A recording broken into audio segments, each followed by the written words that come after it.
Hello, everyone. We should start with a little preamble. In a world where humans and monsters used to get along perfectly well until this horrible kid with a red hat ruined it for everyone. We're going to play a little bit of Monster Care Squad, which is a wonderful game. Very like kid friendly, very positive, very uplifting. It's not about fighting and killing monsters. It's about taking care of them, empathizing with them, healing them of whatever wounds it is that's making them problematic. The rule set is maybe not absolutely the most explicit and well written, but the setting information is absolutely beautiful. A true labor of love. Go check it out. It's on itch. I think the reason I couldn't find my PDF is I actually have a physical copy back behind me somewhere from, I guess, when it's Kickstarted. I don't remember. Anyway, lovely game. Monster Care Squad. Go look it out on itch.io. But we're taking all that beautiful, wonderful setting stuff and not using it at all. Because here's the deal. I'm not a Pokemon fan. I don't really know much about it. I've probably seen a couple of episodes, don't really get it. But what I do understand is if the monsters were like actual animals in real life, all those kids would be in prison. Because you can't just go out into the woods and capture a wild animal and cram it into a tiny cage and then only let it out to battle to amuse you. That's morally repugnant. So this is the world that we live in. There are still Pokemon trainers and all that kind of stuff is happening. But these fine folks are members of the Creature Liberation Front, which is an underground movement who has decided that actually monsters are really cool. And remember, we used to live in harmony with them and not torture them so they could become stronger so that we can battle even more, for kids. So these are our morally upright citizens who are going to be attempting to liberate monsters who have been transformed through the terrible actions that have been put upon them. We won't be focusing on any of that stuff because trigger warning. So we're going to keep the core conceit of the game, which is finding hurt monsters and helping them. We're just adding in a thing that, like, I don't know, Ash is pretty terrible. Misty, what? Seriously? Okay, pick me. She's not like other girls. Anyway, and maybe Team Rocket is just a victim of monster fascist propaganda. We don't know, right? Meowth certainly seems to have a good head on his shoulders. So anyway, I have now exhausted my understanding of Pokemon. Hey, let's introduce ourselves. Hey, Misha, why don't you go first? I'm Misha _lesson3 here on Twitch.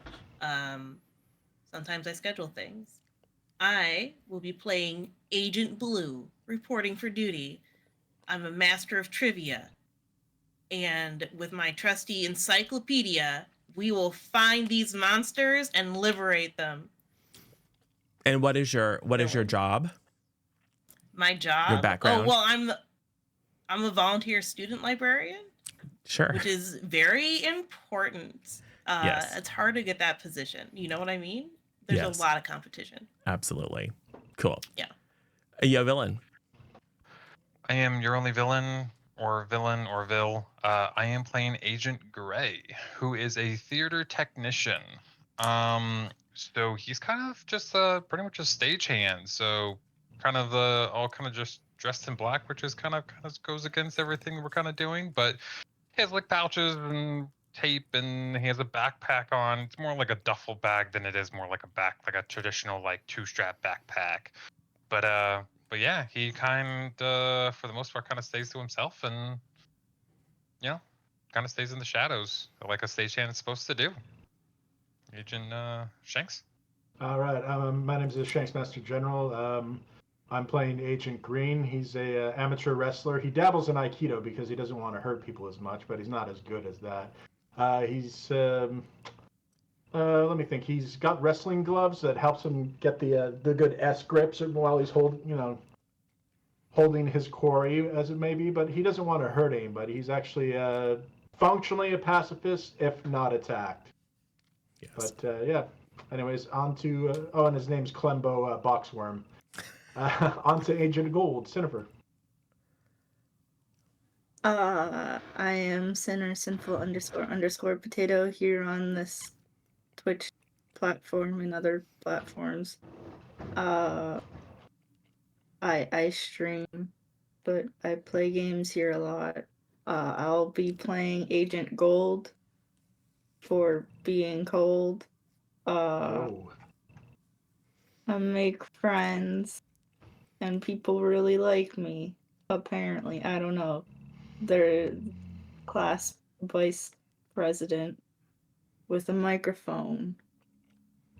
Yeah. Yo. Yeah, I think it's one of those like portable karaoke things, but just so you can give campaign speeches or whatever, in case you want to like upgrade to student class president.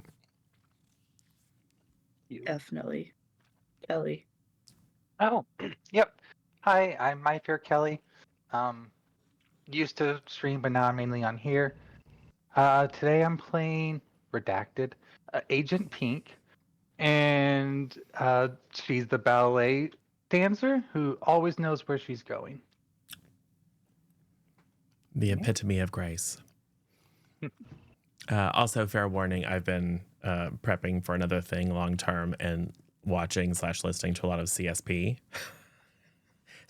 So that's in my head. So if things get a little bit weird, maybe it's a little bit of bleed over across universes. what is CSP? Control, Secure, Protect. It started as a creepypasta. Okay, I'll write that down. It's about the CSP Foundation and they're dealing with all the anomalies, but that's a whole other situation. But if things get tentacly, it's because of what I've been cramming my subconscious mind with. I don't think it will. So You're just thinking of Katie. right. If Katie were here, it would be a guaranteed thing. Cool. So you're probably, somewhere in the middle grades, but high school, I guess, age. And we'll say that you are at, I don't know, Ketchum High School, because, of course, this is what happens when your culture heroes permeate everywhere. They get high schools named after them. And, of course, it is one of the primary activities, or dreams at least. In our world, many kids dream of, some kids dream of getting good careers, but many of them dream of, I guess these days, becoming TikTok stars. And so it's very much like that. Like all everyone talks about in school is, oh, did you see that battle? And oh yeah, I'm going to train whatever. And my dad's going to buy me the super new trap that we keep these little poor monsters in. So it's very much that's the culture that you live in. But through various kind of whispered communications and dark web activities, you have located fellow travelers among the student body who, for whatever reason, either through an enlightening encounter with a wild monster when you were but a small child, to just, I don't know, maturation and moral maturity, realizing that this is a terrible system that must be fought and destroyed, you have formed a little club, a little local chapter of the Creature Liberation Front in your town. And it has been a while that you have been getting together in secret and, kind of pumping each other up and sharing your philosophies and writing manifestos, etc. But time has come for more radical action. The system has failed. Every time there's someone new elected on a platform of improving health and safety regulations for the monsters that are involved in these battles, they always wind up bowing to corporate interests and celebrity influencer pressure, Ash Ketchum. So there has been a distinct lack of progress through normal channels. So it is time for direct action. So what happens? Where are we? What is the name of the high school? Ketchum High, of course. Oh, right. No, I'm just role playing my character, who is not very well smart, not as smart as everyone else. And your mascot is the red cap. Boo. You know what? We're probably in the middle of some sort of philosophical discussion about, we're just discussing how things like, I don't know, we could have very easily be born one of these creatures and then have been subjugated by people in such a way. And is that something that we want to have happen to us? Obviously not. No one wants to be forced into combat sports their whole life for the entertainment of a bunch of 10-year-olds. Yeah.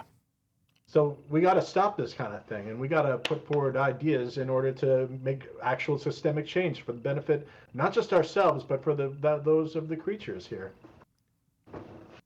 Agent Blue is taking notes. There's a whiteboard borrowed from the school, as obviously we're in like the abandoned shed in the back that the yard people don't look in anymore. So we've been dragging our supplies and making our notes here. Systemic changes. Underline. Agent Pink is like in the corner listening, but just mainly focusing on stretching. Gotta stay nimble. Yeah. Take off your shoes and everyone can see your ballerina feet. Wow. Yeah. We don't talk about that. It's just all bunion. Anyway. Speaking of torture for the sake of entertainment. Yeah. Voluntary. Yeah. I would say Agent Gray is probably just tinkering with stuff, just to kind of just always kind of be prepared for something. Just kind of maybe has making little things here, little things there. Okay, I could be prepared for this. Cool. Well, so you're talking about taking direct action. What do you do? I mean, first you basically gotta find a monster to liberate, right? Right. Then you gotta figure out what its damage is. Because you can't really liberate. I mean, there are still a few of the smaller monsters kind of wandering around the wilderness, but you can't really like liberate something that's free. So you're going to have to find a monster who has been part of the system. You're going to have to overcome its trauma from being forced to battle time and time again. And that trauma can be psychological or physical or both. And then you're going to have to like figure out the cure and then basically deliver that cure, whatever it is, so that that monster can regain its agency in the world and hopefully not descend on the nearest village to wreak vengeance. Right.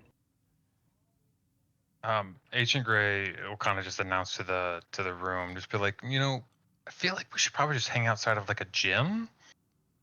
I feel like just like a training gym. Maybe that would probably be the best place to just kind of scope out first. See, that's a good idea. I like that. Well, are we going to take it easy and go after one of the younger, newer people, or are we going to go after the gym leader themselves and really test our skills? I think if we want to make a statement, we have to go against some things. I would go after a big fish. I think you're right. Yeah. Like literally, yeah. I'm a literal big fish. You're so smart, Blue. Thank you, Blue. All right. So who wants to? So Agent Green Clembo. He's not exactly inconspicuous. He's got a big kind of. I don't want to say roidy, but he's a big kid, and he probably wouldn't be great. He would probably attract a lot of attention if he were hanging out in front of a gym, just eyeing everybody's creatures. So maybe somebody else should go and scope it out. Pink's just like, yeah, I can just do this exact thing I'm doing outside of the gym.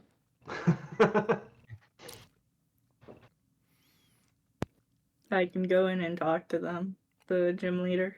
Oh, okay. Sounds like a great idea. We got a president just taking some action, and we're just gonna pretend that you're here for student reasons. Definitely. Cold. Gotta get those votes in. Vice president. Right. Oh. Sophomore class vice president. It's not quite the same thing. Close. I mean, maybe one of these days. They get to choose what sodas go in the machine. actually, Agent Green, I might be able to maybe disguise you a little bit or something to maybe sneak you in the back, at least so you can get some eyes on some stuff. Okay. I might have something in my pack, or do some stage magic of some sort. I'm all in favor of this. Clembo is nothing but an enjoyer of cosplay. Cool. Well, so you start Agent Gray because of your pack rat move. You start with 5 prep. Mhm. You could spend a prep to pull like some sort of disguise, like some makeup and a wig or whatever. Something that you had stuffed in there from one of the productions that you were the tech for. So you could spend one of those to basically give Agent Green disguise. It's not technically in the rules, but I would like you to roll fine, which is your best skill, just to see how whether it's like super subtle or whether it's maybe not. I mean, Okay. you're going to be disguised either way. I'm just curious what the end Yeah. result is. So 2d6? 2d6 plus you're fine. Okay. That is a 2. What? So, Agent Green does not look like Agent Green, which is really the point. What do you look like, Agent Green, knowing that this is not well done at all? I mean, it's fully effective at disguising you, but what's the weirdness? So you know how they sometimes do makeup on corpses to make them look alive? This is quite the opposite. I basically look dead. Like I'm like a bit more, couple stages into the decomposition process. I would say I don't look human. So you look like an extra from a George Romero film. Yeah, exactly. Cool. Well, maybe there's a student film that's being created, but the good news is that no one is going to, because you are, as an athlete, you are the image of rude health. No one is going to associate you, Agent Green, with this shambling, brain-hungry monstrosity that Agent Gray has turned you into. So yay. So we have one kid who's disguised as a zombie. Yay. This is awesome. I also put a long black-haired wig on him. Because I Okay. would assume Agent Green would have like short hair from being like a wrestler, so you can't get a grip Oh on yeah, you anything. don't want to get your hair pulled. To be honest, so I kind of assume that we all have hair that is colored based on our agent colors because I feel like we're in a children's TV show and that's Yes. That makes sense. It does. Yes. Yeah. So I give you like a long black wig where like it goes like way past your shoulders. Just the kind of All right, but it has like green stripes in it, so we can keep the color coding, or it has like Yes. one green braid or something. Cool. So we can. I like that idea of it's a little Shock of Power green. Rangery, which was not my intent, but cool. So you're going to move en masse to the local. I don't know. I shouldn't just say Pokemon. Backpack Monster Training Gym. So Bapamon or makes me up. Monster Training Gym. So you're gonna make your way there to that place and gonna do a little bit of investigation. So yes, it's no big deal. You hop a bus. All the kids are looking at their, baby's first Pokédex kind of situation. Trading cards, talking about the battle that they saw on TV last night, so probably a little bit triggering for everyone. But yeah, you are deposited. You see a few younger and older kids get off and like move very confidently into the gym. They clearly know what they're doing. You hear from within explosions and sizzles and zaps and smacks and slicing sounds and all kinds of stuff, and just the general despair of these poor monsters. But yeah, you are where you wanted to go. What happens? I shed a tear, a single tear. I mean, it's really awful when you think about it. Yeah. I'm gonna go ahead and pull Agent Green kind of like off to the side and kind of like we're gonna go around the backside. Okay.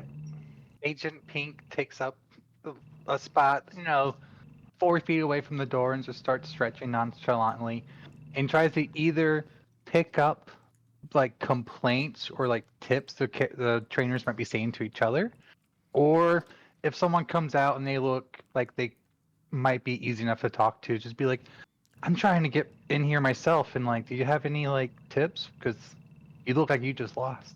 It actually occurs to me that Agent Pink probably has the best cover right now because in the Pokemon games, everyone would have like an occupation, like it's a fisherman or like an otaku or something like that, just for like random stuff like that. It's like ballerina combat. Yeah, go ahead. Sure. So Agent Pink. Perfect cover. So Agent Pink is out front being alluring. Agent Gold is going to go in and do some sort of like, I'm just here for information for the student body. Green and Gray are sneaking around the back. What is Agent Blue doing?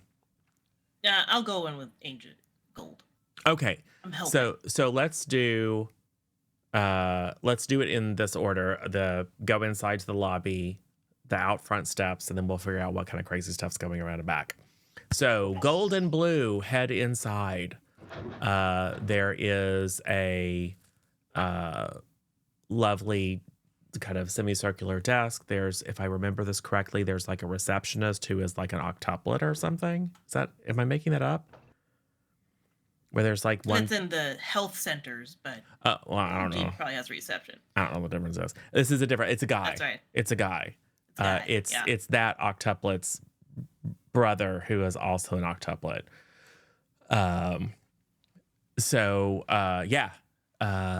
Well, what can I do for you kids? Are you interested in joining the gym? Well, you see, and I'll pull out the microphone. As That's really loud. voice- We don't need, you're like literally a foot from my face. We don't need amplification.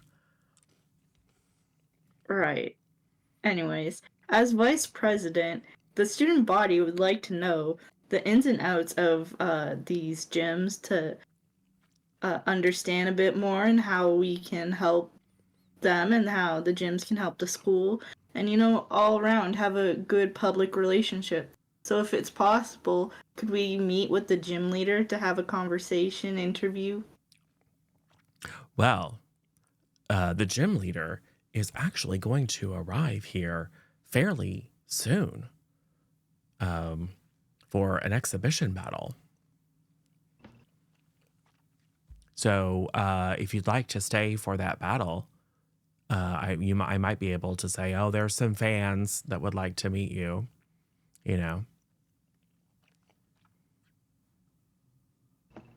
You'll have to buy a ticket, though.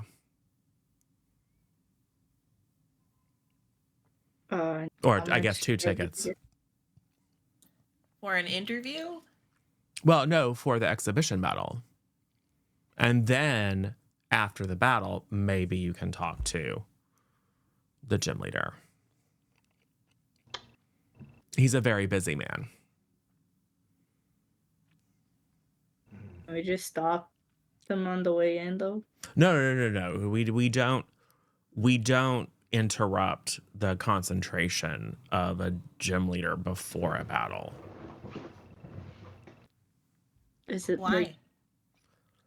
Well, because what if their strategy gets all muddled or they lose control of their monster or something? Oh, yeah. Is that a thing that happens? Not with world famous gym leaders like ours. Uh-huh. So one can lose control of the monster. I mean, if you're Creature. if you're new and don't know what you're doing, yes, but our gym leader, I'm sorry, I'm being a little bit oblique, but I'm not technically allowed to say his name because it's trademarked. So for me to say his name, I have to actually like franchise, whatever the word is, I have to basically pay. So I just kind I of don't think that's how trademarks work at all. Well, I don't know. I'd rather not risk it. So, I mean, if I'll just say our gym leader or dear leader, because that's kind of what we call him. But he's super famous. You would definitely recognize him. Of course. So like, what if we don't have any money because we're in school and don't have jobs? Well, that's unfortunate. Maybe you could join the gym, and then you can, get really good and then make a bunch of money on the circuit. And then you wouldn't even have to pay for the battles. You'd be in them. I mean, granted, joining the gym does cost money. Is this a pyramid scheme? A definition of a pyramid scheme is one where a lot of people pay in, but only the people at the top get all the money. No, not at all? Not at all. Not at all. I mean, yes, my pay is determined by how many children I sign up to train at this gym, of course. But that's just a regular commission. Yeah, a commission. How many kids do you usually sign up? Well, so usually anywhere, my quota is kind of like 10 a month, and sometimes it's better than that, and sometimes it's lower. We have had a good couple of months, but they tend to wash out pretty frequently. The good news is it's a subscription model, and we make it very hard for kids to cancel. Interesting. So, do you think that's a predatory tactic? No, it's just marketing with multiple levels. With multiple levels of multi-level marketing, much in the shape of a pyramid. Not remotely in the shape of a pyramid. No. More like just a triangle. Well, it's kind of like there's this base here. Yeah. And then there's like one line going straight up. One line up. So like a terrible upside down T where one person it's like an inverted T. Benefits entirely. Yeah. I see. Dear leader. Anyway, so kids, if you just want to like go home and grab your parents' credit cards, we also make sure that the subscription shows up as something that looks like really innocuous, so your parents probably won't even realize. Oh, I see. Yeah. Does it look like education books for education purposes? Yes. It's school-related expenses or something. I don't really know. I'm not in the accounting department. Yeah. They write it off on the taxes? I think you kind of have to know it's there to write it off, but who knows? Who knows? Okay, we'll just go wait outside and go get those credit cards. Good. Cool. As we walk out, I'm telling Agent Go, like, I can't believe they want to give us money to this horrible system. I ain't giving them anything. We gotta find all of their funds and steal them. I think that leader's our ticket. Now, also, you should take a look at the redeems for NPC me from Tough. Oh, yeah. Okay. Tough, you want to be... Well, I'm not going to make you that receptionist at the gym, because that's terrible. Okay, Tough cool. wants to be the gym leader. Well, the gym leader is... Okay, well, yes. Okay, you are the local gym leader. You work directly... We're going to change the fiction. Gym leader Tough. Gym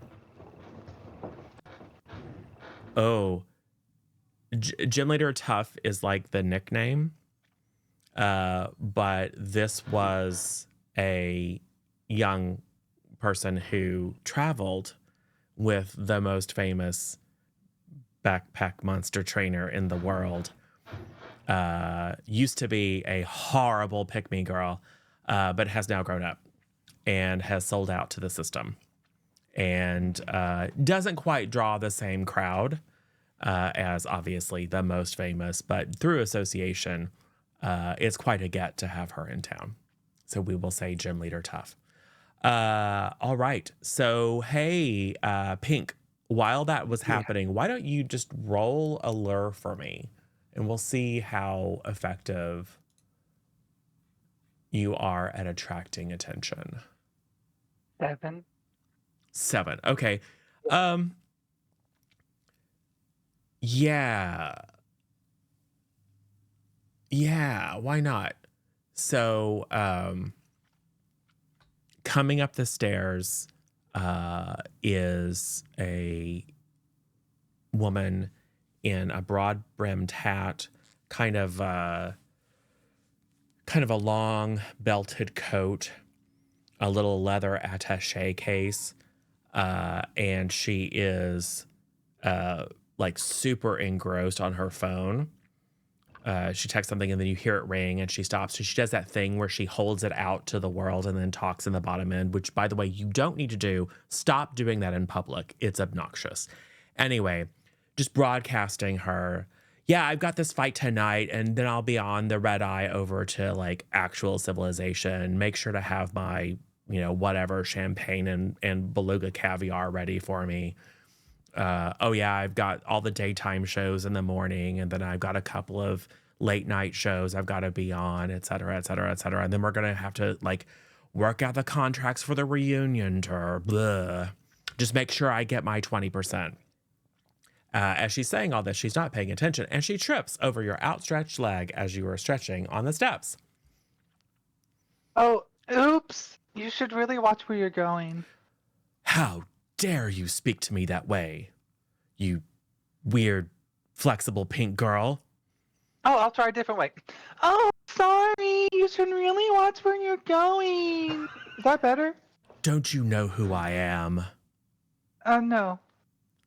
Should I? She'll whip off the dark sunglasses and peel off the hat and shake her hair at you and look at you kind of expectantly. You should really take care of that. I don't know if it's skin cancer, but you should get a doctor to look at that mole on your face. She, give me an allure. Why not? 6. Oh yeah. I think she does not like it at all. In fact, yeah. So, I think she is going to. Oh, we've got a little smart mouth on our hands. No, I get C's mostly. So she is going to step back and reach into her non-trademarked backpack and pull out a diamond-shaped thing. I don't know. Something that doesn't violate IP. And then she is going to call her monster, which, of course, is a weird turtle creature with plant-like properties. And it doesn't seem, well, number one, it doesn't seem happy. It probably kind of stumbles a little woozily on the steps where it's been summoned. Is this a gift for me? Oh my god. This is the second gift I got today. And my dad said I can take 3 gifts a day. Yeah, I think I'll take this one. Okay. Well, I think she's going to urge it to attack you.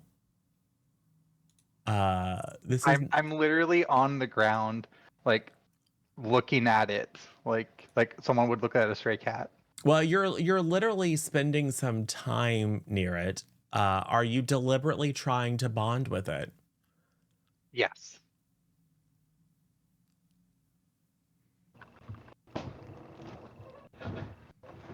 As Pink is about to accomplish the mission on their front steps. So that's going to be roll plus allure. Okay. Come on. Ooh, 9. Oh, do we have any minor boons? We do. Tough, I think, did major and minor. Cool. So we have 1 minor boon if you'd like to kick that up to a 10. Do it. Yeah. Cool. Do it. All right. So on a 10 plus, you make a connection. You could start the symbiosis phase. You don't have necessarily any of the symbiosis skills, but you have immediately leapt all your training and kind of mental preparation about liberating monsters has kicked in, and you have immediately formed a bond with this Bulbasaur. I don't know, something non-trademarked. And so Gym Leader Tough is Bulbasaur, I choose you. Show her who's boss. And then just kind of waddles over to you and then just kind of plops down in your lap. Aw. And just kind of heaves a stroke sigh. between its ears. Yeah, it seems to Or like it. ear holes. It seems to like it. And she's like, no, Bulbasaur. I knew I shouldn't have brought you. But, everyone wants to see my original monster. Blah. So at this point, Blue and Gold step out to see this very angry gym leader. And Pink has her monster. What do? Oh, hi, y'all. Oh, hey, are you the gym leader? We want to interview you for our school. She turns around, and is now surrounded by children. What kind of moves do you have that you could use? I don't have anything useful. I mean, I'm immediately thinking Pink's really useful here. She has Bond and she knows Away, which means she knows like a fast getaway. Yeah, that's true. So Are we just gonna kidnap this monster? That's what we're here for. Yeah. And Gym Leader Alright. Tough is currently distracted by Agent Blue and Agent Pink. Or sorry, Agent Blue and Agent Gold. Yeah. That's what I'd like to do. I'm not quite sure if I don't the see why game not. mechanics need me to do Yeah. one or two more things. Who cares? Well, you're not gonna complete symbiosis and synthesis because that's gonna take some time. But you already you're already halfway. Well, halfway. You've already made some progress when it comes to setting yourselves up for success with symbiosis. So that's great. So you're taking advantage of the fact that Agent Gold and Blue are now distracting Gym Leader Tough to basically do a very balletic, like you have one leg up on the handrail on the steps like it's a bar, and you just do a very balletic kind of flip off the side of the steps into the bushes and then She skulk just- away. She just grabs. Go ahead. Oh yeah, she just grabs the Bulbasaur and jetés like her legs outstretched. Plie, Done. jeté. Okay, and gone into the bushes. And off into the bushes. Great. Cool. I think I'm going to need someone. I might encourage Agent Blue to use your specialization in confusing anyone with random facts. Oh, yes, of course. I love confusing people with random facts. And then I think roll plus acuity. And again, playing fast and loose, because you are pulling in your specialty, I will give you an ace. So that will allow you to roll a d4 in addition to your 2d6. Yeah, so let's see. 10, 11, 12, 13. Ooh. Yes. As I go on to say, oh, yeah, did you know your battle record has really been suffering lately? The last I heard, you were at a 5-loss streak with only 1 win across the latest tournament. Also, did you know that the whatever that was, the turtle thing, Bulbasaur with a G, not a B. Yeah, the Bulbasaur is one of the rarest kinds of creatures around. They really need a proper diet that's related to their natural habitat. But I've just been feeding it cat food. oh, did you know that cat food is actually really bad for most creatures? It's not correlated unless they are in fact a cat-type creature. That's why there's Well, over it's the size of a cat. 150 different diets available in the creature stores around the country, even though most creatures can eat anything in the wild nature that is part of their natural habitat. But I can't get all that stuff in bulk at Bostco. You mean I have to go to a special store? Ew.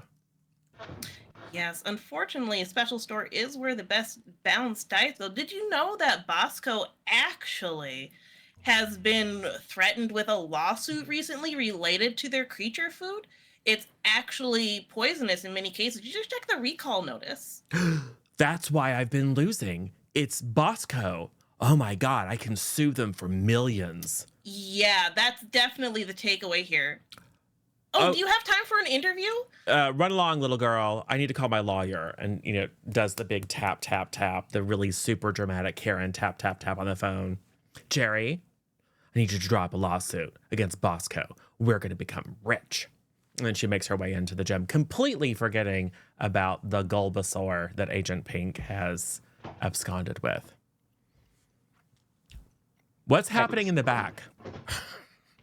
Because there's been all kinds of shenanigans up front. Let's see if you can top that. We go around the back. Maybe there's a door. I don't know. Well, maybe there is. Maybe it needs it's a barrier. A barrier? It's a barrier. Boy, we can't just lockpick it or something? Maybe Agent Gray could just get in there?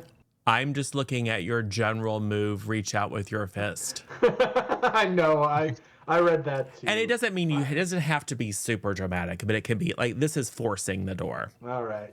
I'm practicing some Aikido here, so yeah. I'm gonna open up the door, put my fist an inch away, and just get my body in a good structure, and then just try to hit it as hard as I can. 7 plus 2, 9, I guess. Okay. Yeah. Well, the good news is it opens. Yeah. The bad news is so does part of the wall. Oh. Sometimes you got to break a few eggs to liberate a couple of these creatures. Yeah. What you gonna do? Does it seem to be does it seem to be crumbling actively? You say that as another piece of cinder block falls down. It's probably fine. A little spackle. Look, I got the door open. That's all I can say. Yeah. All right. Yeah. Come on, Agent Gray. Green, did you even try the door handle, or did you just punch it? Oh, I just punched the door without even checking. It could have just been unlocked. Look, I needed to practice. I definitely need to practice. Follow Agent Green and then kind of somewhat set the door back on the frame. Just maybe pop it up on the rubble pile. Yeah. If someone's vaguely squinting at it or something, it's it doesn't look like it's open. Yeah. All right. So you are in the dark, dank back hallways of the monster training gym. What is your objective? What are you trying to do? Well, I'm trying to find information about the creature, but also maybe find some real good dirt on the gym leader. All right. I would say Gray is probably looking to see if they have any extra monsters in the back, maybe that they were trying to train up. Oh. Kind of like held back there as captives, so we can. Oh, good idea. Okay. Yes. So as you are making your way through the halls, first of all, the halls are adorned with a variety of little glass cabinets with various different cups and trophies and other things. One of the things that you notice, however, is that, and they're all, mostly in honor of the kid with the red cap. Boo. Right. But what you know from kind of school stories is that he was famous for battling with a very particular monster that was kind of like his favorite, like a sidekick.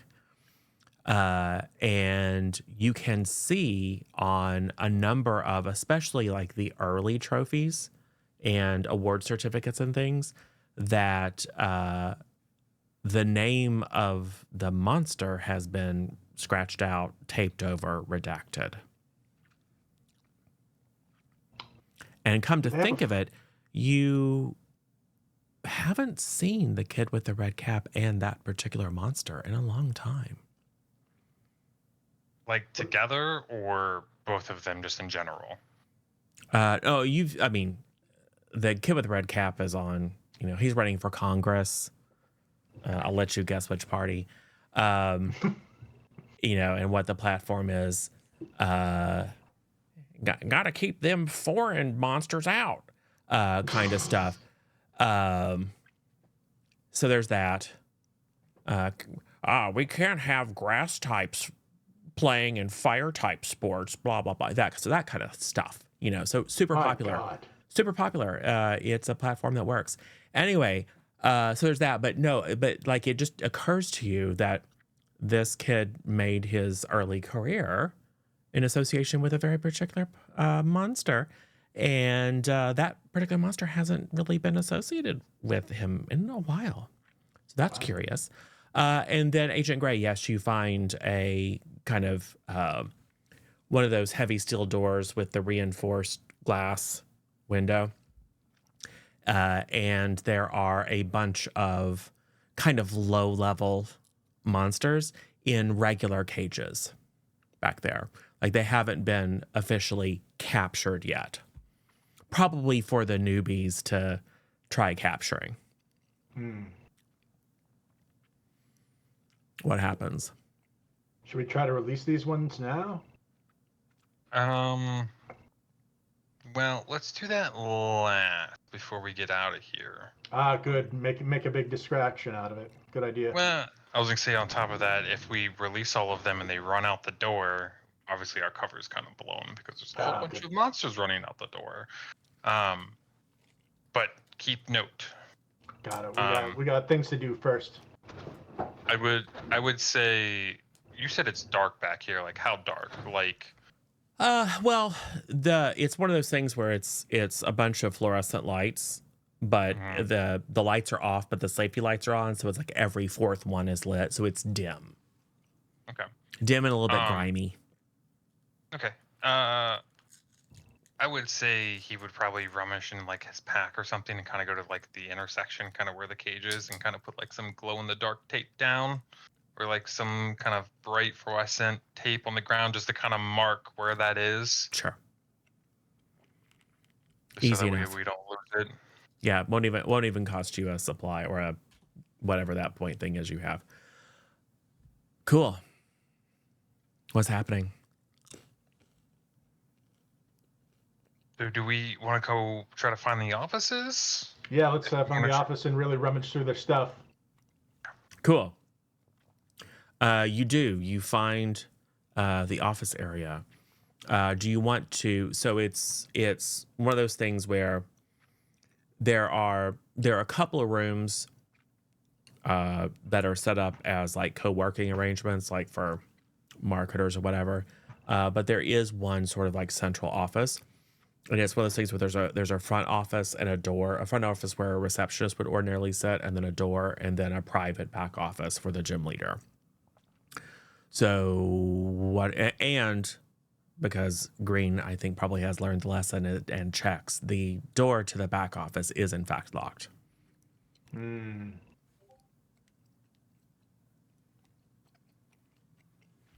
All right. Should I bust it open? Is this a smash and grab situation now?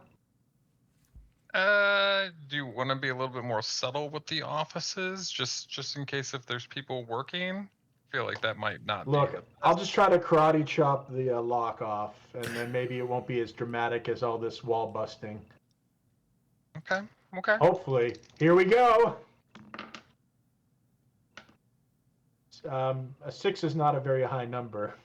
It is not a very high number. We do have a major boon if you'd like to re-roll it.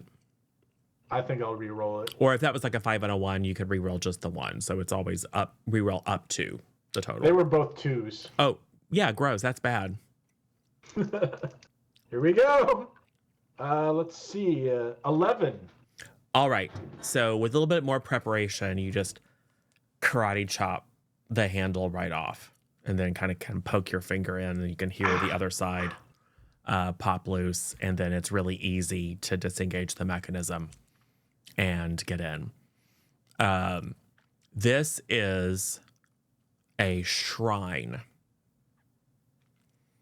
It is a bunch of like grainy, blown up photos, probably, from the early days of digital cameras, like really pixelated, probably like group photos, because you can see, although there are 2 people who are featured in every photo, there's always like an arm or a part of a head that's been cropped out. It is gym leader Tough and the kid with the red cap.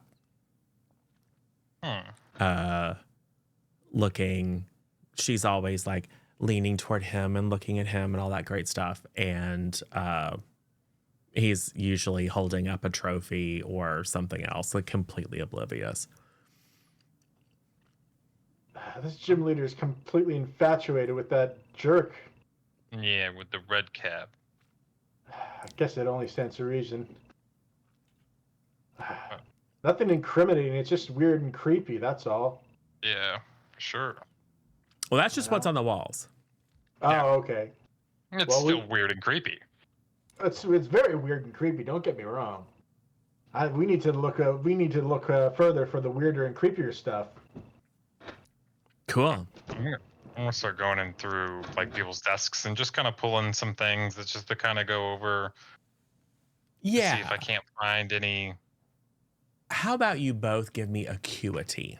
Oh no, that's not my good one, is it? It's actually okay. Oh, it's okay. Yeah. I mean, plus mine- 0 is not bad. Flat is okay. -1 is technically like a skilled amateur. 6 again. Okay. I got an 11. Got an 11. Okay. So, Green, you find a bunch of like a box of like memoir books that you've never really heard of before, but it's a picture of Gym Leader Tough. And the title is something like Sidekick to Success Story. And then part 2, Gatekeep, Gaslight, Girl Boss, the follow-up self-help guide. And What it means to gatekeep girl boss. yeah, and then in the box is a stamp with her signature. But Gray is rifling around in the private desk and finds 2 things. One, you find a photo album. So all these things that are on the walls are obviously there for people who come into the office, to sit at the chairs and listen to the gym leader carry on. This is a private photo album. It has some of the same shots in it, but the kid with the red cap has been like violently scratched out, like his face. Okay. And then as you're rifling further through, you find a stack of letters. And as you lift them up, another photo falls out. This is a couple of people standing on the end of a pier at a kind of island tropical setting. You recognize the gym leader. You also think that the other person, although she is dressed in like a flowery sundress and has a little sun hat on and kind of doesn't have, which it takes you a second to realize that this is the infamous Jessie of Team Rocket. And she and Gym Leader Tough appear to be hanging out together on a tropical island.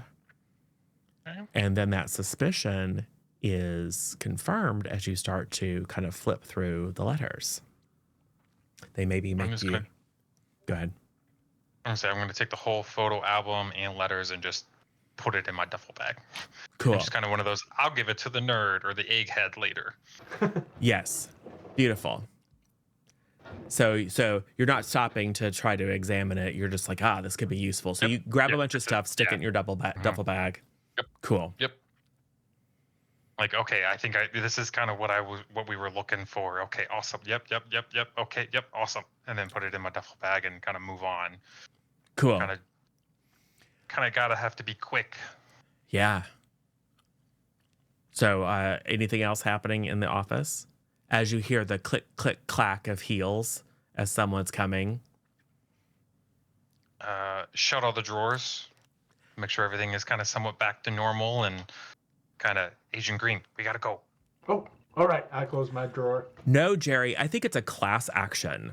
They have literally been ruining my career by poisoning my stupid monster with their, generic food that supposedly works for every type of monster. Cool. So you sneak out just as she comes toward the office. You suspect that you may have limited time before she realizes that her office has been burgled. It's time to skedaddle. Well, we gotta go release those monsters real quick. Okay. Cool. How are you? So you race back. It is a little bit labyrinthine back here, but you've prepared by putting the glowing tape down, so you're able to find your way back to the storage room. What do you do? Do you just pry open the cages? Do you try to, I don't know, are you going to try to impromptu figure out what's up with these monsters so that you can try to synthesize with them? Are you going to try to help them and care for them, or are you just letting them go? Well, I think the goal was to go for the gym leader, not so much the small fish. Okay. So I think just releasing them back into the wild and hopefully they're good, I think is the best idea. So Okay. probably just kind of pry open the cages and just kind of, Sounds shoo very them out. responsible. Yeah. Yes. I mean, it's easy enough. There's woods nearby. They'll probably be fine. Yeah. So, I mean, that doesn't take a roll. You've probably got a pry bar or a screwdriver or something like that in your bag. So, and Agent Green is strong. So you just Mitts. take some time. And of course, the monsters are a little skittish at first. They actually just kind of cower in the backs of their cages. It's not going to plan. It's like they just start flying out immediately. And as you're attempting to kind of encourage them, like maybe you reach in a cage and one of them, blows a little squirt of water at you or a little puff of fire. They didn't really like to be handled because you haven't bonded with them. You sort of aren't paying attention to what's going on, and then you hear yelling and running. Someone's been in my office. If I find out who was in my personal things, you are going to be fired, and you are never going to work in the monster training gym industry ever again. Someone call HR. Running down. Why is that door open? And then you hear click, clack, click, clack, click, clack coming down the hallways very near to you. What do you do? It's time for the smash and grab. Let's go. And I just go up to the cage and I just rip off whatever locking mechanism there might be. Cool. With my mitts. Just rip it right open. The last cage is open. The good news is the monsters. You can just rip a cage open. It's fine. Okay. The monsters seem to react to the sound of the gym leader's voice. They seem to become somewhat agitated. Some of them begin to kind of like you can see a little bit of intelligence behind their eyes as they look and kind of see like, oh, the gate's open and she's coming. And they kind of crawl forward in their cages and kind of look sidelong at each other. And there's like this, like, kind of like by osmosis, this idea seems to form in many of the monsters. And as this woman, still wearing the kind of belted coat, but crazy hair flying, kind of steps in, you, what are you doing in here? She kind of looks up and realizes that all the cages are open.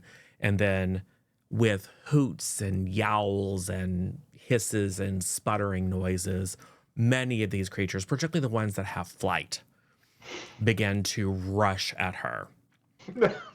You can hear, because she's still got her phone on, you can hear her lawyer, Misty, what's going on? I told you to stop calling me that. There's a problem here at the gym. Oh, ah! And she starts screaming, it's in my hair, it's in my hair. She runs screaming down the hallway with the flying monsters chasing after her. The hopping and slithering and rolling monsters all kind of just like make a break for it. So you have been seen in the dim light. So they're going to report nondescript guy in black and Zombie. an extra from The Walking Dead. Cool. So that'll work. But yeah, you can skedaddle if you want to. I just turned to Agent Grace like, I guess the animals made their choice. You know, Yes, they did. Time to go. So blue and gold. As you're like, wait. Well, gray and green went around back. Pink disappeared. What are we doing here? You hear a ruckus and kind of look and can see various different small monsters just kind of scattering. I mean, some of them like run across the street. There's a little bit of a fender bender as someone swerves to avoid it. One kid who is busy, big helmet on, is busy like riding up the street, but he's also got a little Game Boy, obviously playing Bapamon Violet or whatever, not paying attention. Bapamon Chartreuse. Yeah. There's a I don't know, cactus type that kind of punctures his tire and he goes wobbling off and falls into a ditch. You are suddenly surrounded by chaos. A number of the children who are actively in the gym training kind of run out. They're like, oh no, we've got to catch them all. So what happens? Did you know it's unsafe to catch any creatures while they're in a panic state? It's actually dangerous for you and the creature. Hey, we should probably do the interview later, huh? Yeah. To go. Well, Yeah, maybe we'll just go back to school. one of the kids says, get out of here with your woke communist nonsense. I flip him off. You just got burnt by a 9-year-old. Lit up. Right. So yes, I mean, this is enough of a distraction. Probably the authorities are going to come. Some of the monsters might get away. But if you would like, you can all reconvene at the disused storage shed on campus. Unless Pink would have gone somewhere else. I mean, I feel like we would have made a plan. And Yeah. I'd stick to it. It's kind of your hideout. So you all reconvene because like many ballerinas, Pink kind of goes around in a big slouchy hoodie. And so like stuffed into the front pocket of your hoodie, you see like one little turtle leg and one little vine coming out the other side. So now you have stolen a monster. It is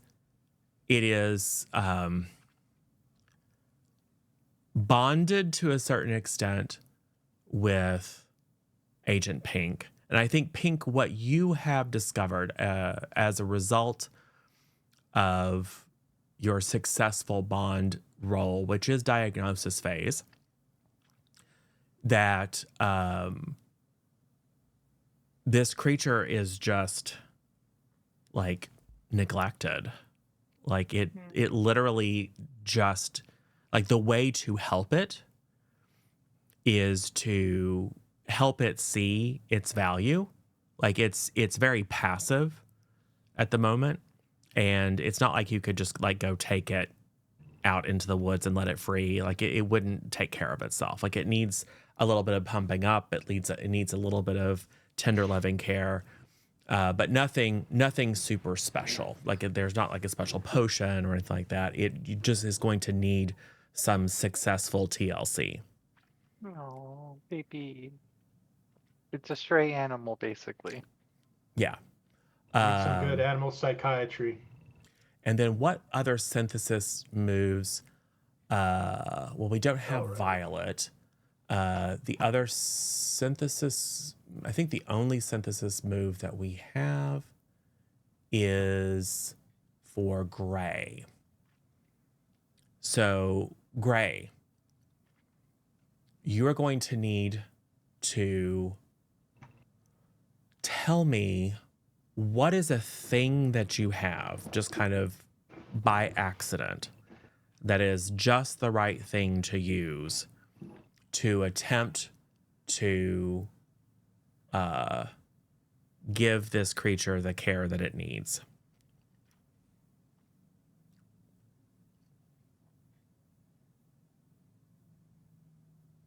Muted. Can't hear you, villain.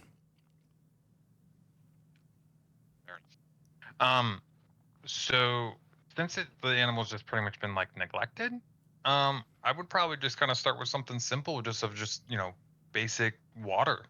I mean, just kind of get it rehydrated, get it food. I probably wouldn't have a whole lot of that on me. Well, the whole point of the move is that you just so happen to have, like maybe some of the plants that are stage dressing for the next production of the school theater are real plants. So you have some water with some like plant food in it. Okay. Yeah. That makes sense. Yeah. So kind of like Gatorade, but for plant type. Yes. Monsters. Yeah, just kind of. So I would say he would just kind of set his bag down, just kind of rumble through and be like, no, yeah. Actually, I think this would work. I think this is actually a native plant for them to eat. Cool. Can I suggest something? Yeah. They also have these lights for seasonal depression and whatnot. So he's a plant type. So maybe this could be for solar depression. Yeah, you just so happened to solar deficiency. You had taken one of the grow lights that you were also using because the theater is very dark. You had taken it back to your workshop at home and had repaired it and had planned to take it back to the theater, but you got caught up in this radical action. So you set up a little grow light and pour some doctored water into a little dish, and then everyone kind of takes time praising and taking care of this monster. So, Gray, I need you to roll. I hope this works for synthesis. It's going to be plus grit. Grit. Oh, he's doing a dance. Okay. That's a 14. Wow. Ooh, wow. Yo. So, you gain an ace. So this is an ace that you can use on a later roll, and in particular, that can be used on the symbiosis stage, which is the third stage of healing a monster. And these are supposed to be clocks, but this isn't a main monster. I'm going to say it's a clock segment of 1 for each. So yes, you can see the kind of the bluish part, the bluish greenish color get richer. As you turn on the grow light, it kind of unfurls some of its planty tendrils toward the light.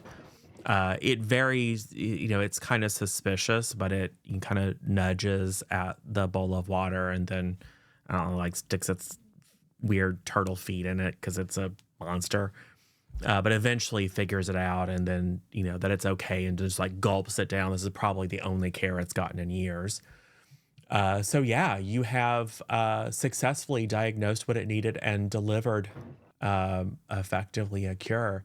I think Gold, it is probably up to you as the only symbiosis to move holder to try Crikey to see if you can successfully like liberate this creature, like complete the action of liberating this creature.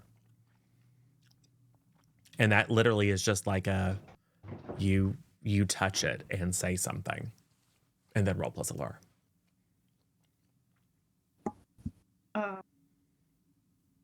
So he'll be okay, little guy. Okay. That's an 8. Oh, ew. Okay. Well, all right. It's going to work, and I'm going to give you a useful piece of information, not about this monster's, because this is not about this monster's ability, but something useful. But because it's a 7 to 9, you also have to choose. Do you engage in a little tussle with it and lose something? We aren't really using supply, but you start with 1 supply and you would just lose it. Does it pin you? Or does it place an ally in danger? Or is the information you get limited, clouded, or uncertain? You can put pink in danger since I'm like holding it probably. You could put green in want- danger because I'll put it in a hold. Either that or the other in danger could be like it knocks the grow light over or something like that. Yeah. So Kind of panics. what's your choice, Gold? I think thematically, if Pink is holding it, it would make more sense if Pink got a little hurt by it. Okay. And there's no harm in this, so or no like hit points or whatever, so it's fine. So yeah, I think what happens is Gold, you just kind of intuitively reach out and begin to basically recite the campaign speech you've never given.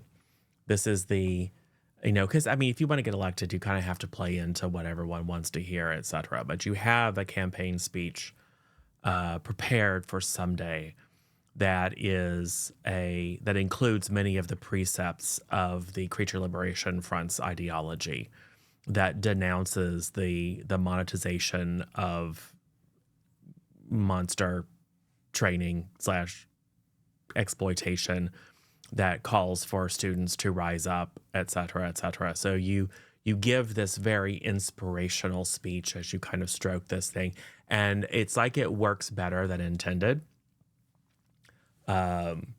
It starts to get kind of riled up itself, and its little vine whips start kind of at first just kind of lightly slapping everyone, but eventually kind of as you're caught up in the motion, and maybe you pull out your microphone and are amplifying the speech, everyone kind of gets into the thing, but poor Pink is holding on to this writhing turtle monster, and it just kind of like wraps all of its vines around Pink, and then with one almighty squeeze that kind of rips up your shirt a little bit and maybe disarrays your tutu, launches itself bodily through the thin wooden wall of the shed, and then just scuttles off to live its life. So it ain't going to hang around and be a friend. But you have successfully roused the revolutionary spirit of this poor Bulbasaur, and it is now going off into the woods to rally its fellows and potentially waylay I was campers. gonna name it Terracroat. Yeah, God, it leaves a few vines behind. Yeah, yay! So you have successfully liberated one very minor creature. The information you're gonna get, I think, is gonna come as part of what happens when Agent Gray reveals the findings from Gym Leader Tuff's office to everyone, but particularly Blue. So, Agent Blue, I found something that I think you might find interesting.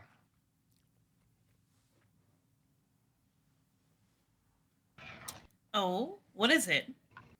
And he's gonna do like a little bit of like a dramatic theater, just ta-ta. Papers, letters.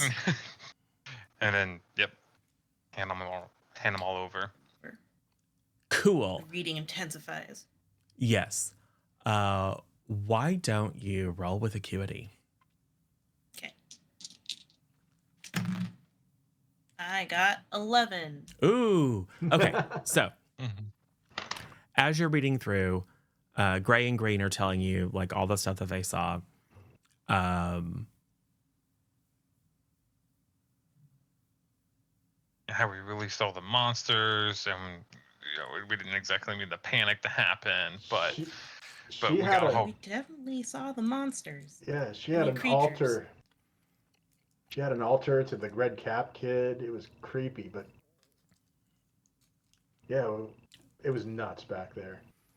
Yeah. Oh, Normal behavior. also, the lawyer said something about Misty, and she said, "Don't call me that anymore." So, I don't know if that's an important fact, but it is a thing. Well, I mean, I assume then that that Gym Leader Tuff was Misty at some point. Must have dyed her hair. And has an undercut. Yeah, because Misty didn't have those things. But I guess that makes sense. That means she knows legally distinct ash. Yes. And what you have deduced from reading through the letters and looking at the photo album, etc., is indeed that the kind of closeness between them is all a sham for the public. That many years ago, she engaged in a process of kind of introspection and learned some things about herself. But she has to keep her private life private because she has to be seen. Like her career is all about being the, successful sidekick, etc. Like she's really not into the whole game anymore, but that's her livelihood, and she doesn't want to wind up being a washed up has-been. Like who's the guy that used to hang out with them? Brock. Yeah, who now runs like a used Ford sales lot in Peoria or something. That's like, I used to be a monster trainer. It's like, yeah, whatever. And you in your polyester suit. Like she doesn't want to be him. So she still has to hang on. And she keeps her romantic getaways with Jesse on the down low. So Jesse, what do we know about Jesse in particular? I mean, Team Rocket. Right, and Our they were greatest heroes. Did you know that Team Rocket, except it's spelled with a T You're right. at the end. Rocket. To get us in trouble with a different organization. Did you know that they were some of the originators for some of our liberation front's ideals? Sure, some of their methods seemed a little unorthodox, and maybe they weren't always trying to liberate creatures. But think about it. They were trying to stop the Red Hat from functioning at well before our time. Mm. Yeah. In fact, and I'll just keep going. Do it. Okay. Yeah, like no, like it's like 200 episodes worth of telling you about all the times. And they had a monster that was actually part of their entire team, and they educated it and it could talk and it was like a full member and frankly it was smarter than them and et cetera, et cetera, et cetera, et cetera. So it was equal partnership between Yeah. all members, something that is idealized in the society. You know, it's very rare for the creatures to be able to speak, a very rare ability indeed, and they really nurtured that kind of energy from the creature. This reminds me, I was reading a paper the other day and it was talking about, and it keeps you successfully Mike- confuse everyone with facts and trivia. So my question is, why are they involved with each other? Are romantically involved? I'm not sure. Oh yeah, they're romantically involved. Okay. Yeah, it's all in, like, for sure. The subtext is not very subtext. It's Yeah. very text. Every They letter seem to begins, "Hey, be- BB." They seem to be, but they have like very different. What's the word? Core moralities, core beliefs that seem to be in conflict with each other. Like, how can they reconcile that with their relationship? Well, you know, there's a common trope in fan fiction called enemies to lovers, and considering the fact they spent years in conflict over technically rarely any of her creatures, and definitely the Red Hat kid's like super special one, whom we haven't heard of in a while or seen. But anyway, you know, I'm sure it's just one thing led to another, and then there was only one bed, and then ta-da, romantic getaways. Yeah. Or there was like one moment of pitched battle when their eyes locked across the field and then suddenly, or they were fighting over a Pokeball and got a little bit too close and there was some smooching. Yeah. Also tough. You have to let Katie know that she's now Jessie from Team Rocket. Canon. Anyway. So, yeah, awesome. Cool. Now Gold has a piece of information coming. So I think what happens is, as you're having this conversation, particularly as Blue is talking about, yeah, it is weird that we haven't heard of that very particular monster that the kid with the red hat used to always have. And it was also, frankly, more popular than him. Like go to the Monster merch store. How many different types of plushies are there of that kid with a red cap versus of that very particular monster, right? So who knows why? I think what happens, Gold, is because of your attunement, you get a little bit of a sense and you see in the kind of long grass, because I don't know, the groundskeepers aren't particularly proficient here. You see something moving quickly through the long grass of the field behind the school. And then a couple of little beady eyes peering out at you. And then a very long vine-like whip flips through the hole that the Bulbasaur had made and then drops a piece of paper on the floor in front of you. And it is a map. It is a map to what looks like a little valley in the hills outside of town. And marked on the map is a very crudely drawn lightning bolt.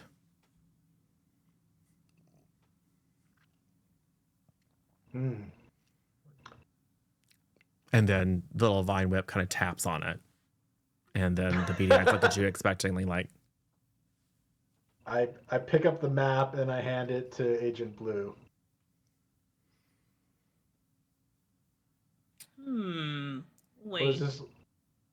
Where did this come from? I was busy explaining how a love triangle would work. The little vine whips kind of go, and it scuttles off back into the woods. Thank you, Mr. Bulbasaur. Oh, so smart. Wait, so is this saying that this is where the random electric creature would be? Yes. Comes from the woods. How convenient.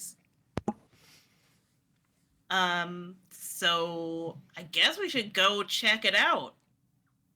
Like, what if he imprisoned the creature because he wants everyone to worship him and not a creature who should be free anyway? Luckily, it's the weekend coming up, so we can go on a little camping trip. Yeah, it's Right. end of day Friday. It's all good. We skipped only a little bit of school to Yes. do a lot of public The property teachers are destruction. used to that. Everybody skips school when the cool gym leader comes in. Yes, it's true. So, meta, we are going to do a somewhat abbreviated, but a more realistic version of the phases of play. So, we are going to enter diagnosis phase. So, this is some investigation, asking questions, poking around, etc., to get more information about what's up with the monster, etc., etc. That absolutely can and should include traveling to the location of the monster, but this is an opportunity to gather information so that you will be prepared. And at least a couple of you have diagnostic moves. Then we will move into synthesis, which is the production, creation, formulation of whatever sort of cure is required that can be created on site. Generally, in a more complete play, it can involve like a mini quest to go get a special item, etc. And then finally, the symbiosis phase, which is the administration and the administration of the cure and the encountering the final battle, if you will, with the monster, where you administer the cure, it is cured, hopefully, and its suffering is ended and it becomes liberated. So we'll start the diagnosis phase while you are at school. That might suggest to one or more of you moves that you might make to assist you in your figuring out what's going on with it. All right. And this thing's called a Porkachu, right? It's technically Gorachu. Oh, sorry, Gorachu. Yeah. Yes, the gorge. Right. I called it a Porkachu, right? Yeah. It is going to zap you to death, but that's fine. It'll be all right. I'm going to the library. Oh, the library. The Geez. library. You don't have to come with me. This is for my regular not agent form, even though I assume we're all like not wearing masks because it's harder, and if we're going out as agents, we're just like wearing a bandana Sure. with Look, no other I feel like Sailor it's not Moon hard. rules. I feel like it's not hard to find a kid and ask them about a Gorachu because they would probably know way more about it than I do. No one's ever heard of Gorachu. I mean, maybe a few like absolute basement dwellers have like read on the wiki that like, well, supposedly there's a third form, and but it hasn't shown up in the games and no one's seen it before. Oh, so it was popular when it was a younger form. Yeah, exactly. Okay. So yes. We just don't understand the evolution of this creature so far. Well, the issue was that it was trained so many times. It was trained to get better, but it wasn't allowed to get better. So it was kind of in a catch-22. It's a real setup for failure situation with that particular monster. But it can be presumed that perhaps its fame and the public adoration, and perhaps the kid with the red hat was no longer capable of keeping it from responding to all the Maybe he just has torturous something training it was put like through. he has something that I don't know. I would call gladiator syndrome. You're famous, but you're also enslaved. So Something like that. Well, cool. So, Agent Blue, it sounds like you're going to use your in with the Union Strong. Union strong. We're going to find the librarian union. Yes. So, that means you are going to find a. I'm going to make you make a roll. I think I'm going to have you roll with acuity, and you can use your volunteer student librarian to get an ace on this. That would be a D4.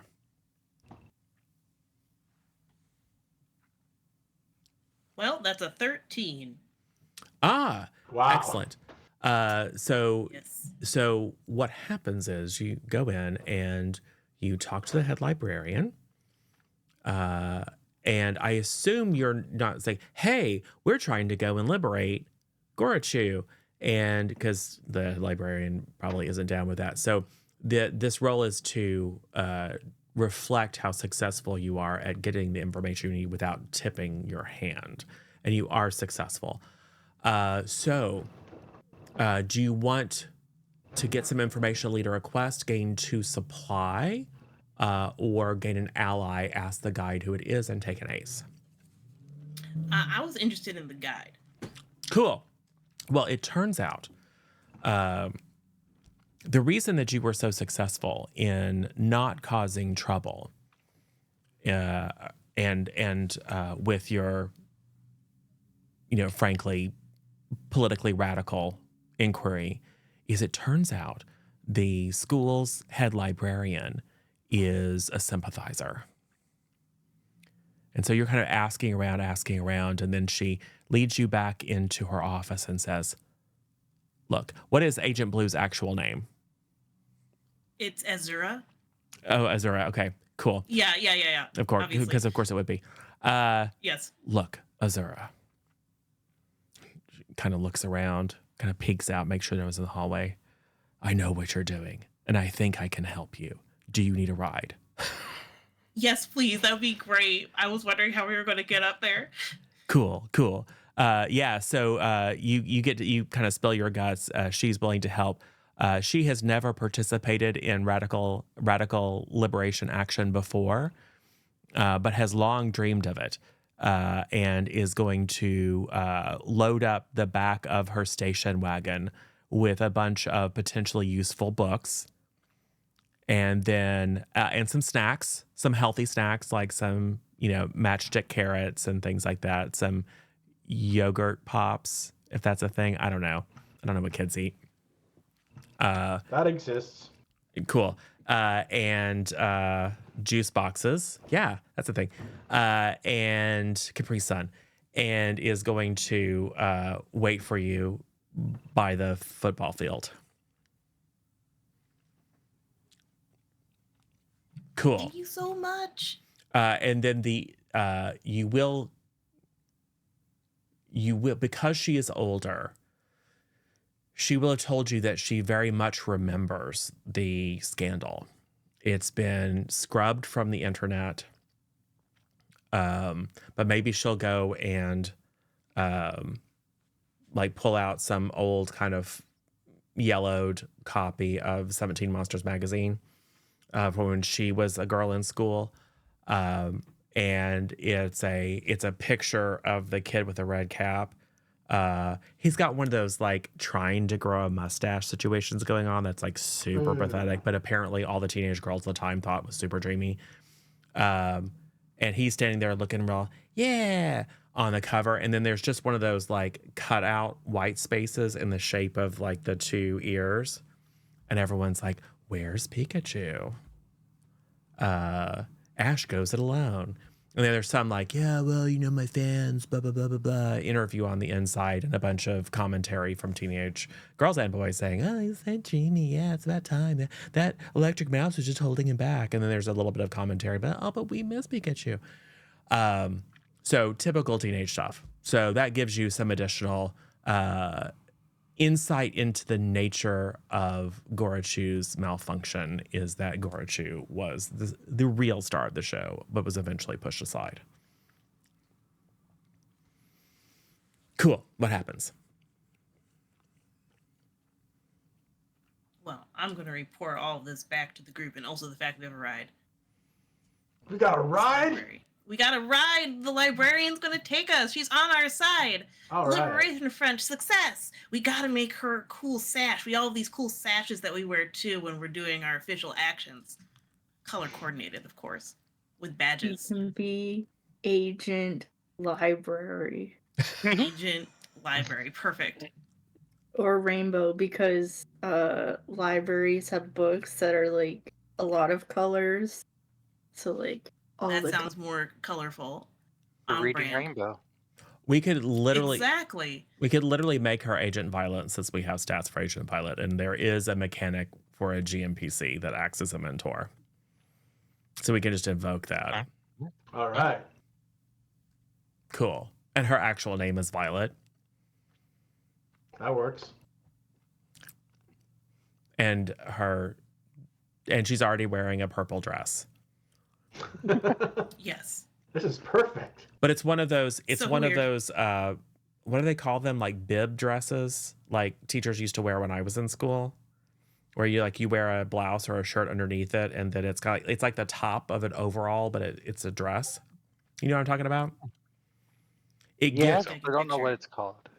it gives like unschooling Reddit thread kind of vibes, like for reals. But she's appropriate and popular. Okay, cool. So yes, Violet the librarian, you can call her Agent Violet. She's like, oh yeah. Cool.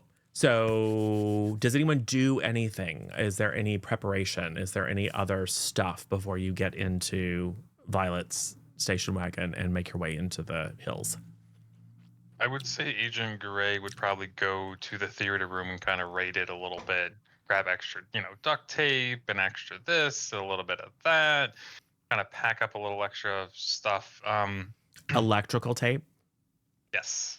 maybe some rubber Yes. gloves for like where you have to work on. Yeah, I was thinking of actually Yeah. getting Yep. some sort of rubberizing material for my wrestling gloves. We'll say they already are, Yay! since they're your signature thing. But now, knowing what you are going up against, potentially you can get a few things. So some insulated stuff. He's going to shove a little like step ladder in his bag. Just kind of, a little, you never know when you need a step ladder. Just kind of just random things in his backpack. I would What's a lo- say, What does a larger mouse eat? Are they just grass feeders? I don't know. Seeds and nuts? Yeah, I would say seeds. I would say stuff like a hamster, right? If he's like a Seeds, nuts. capybara, then they're grazing on grass.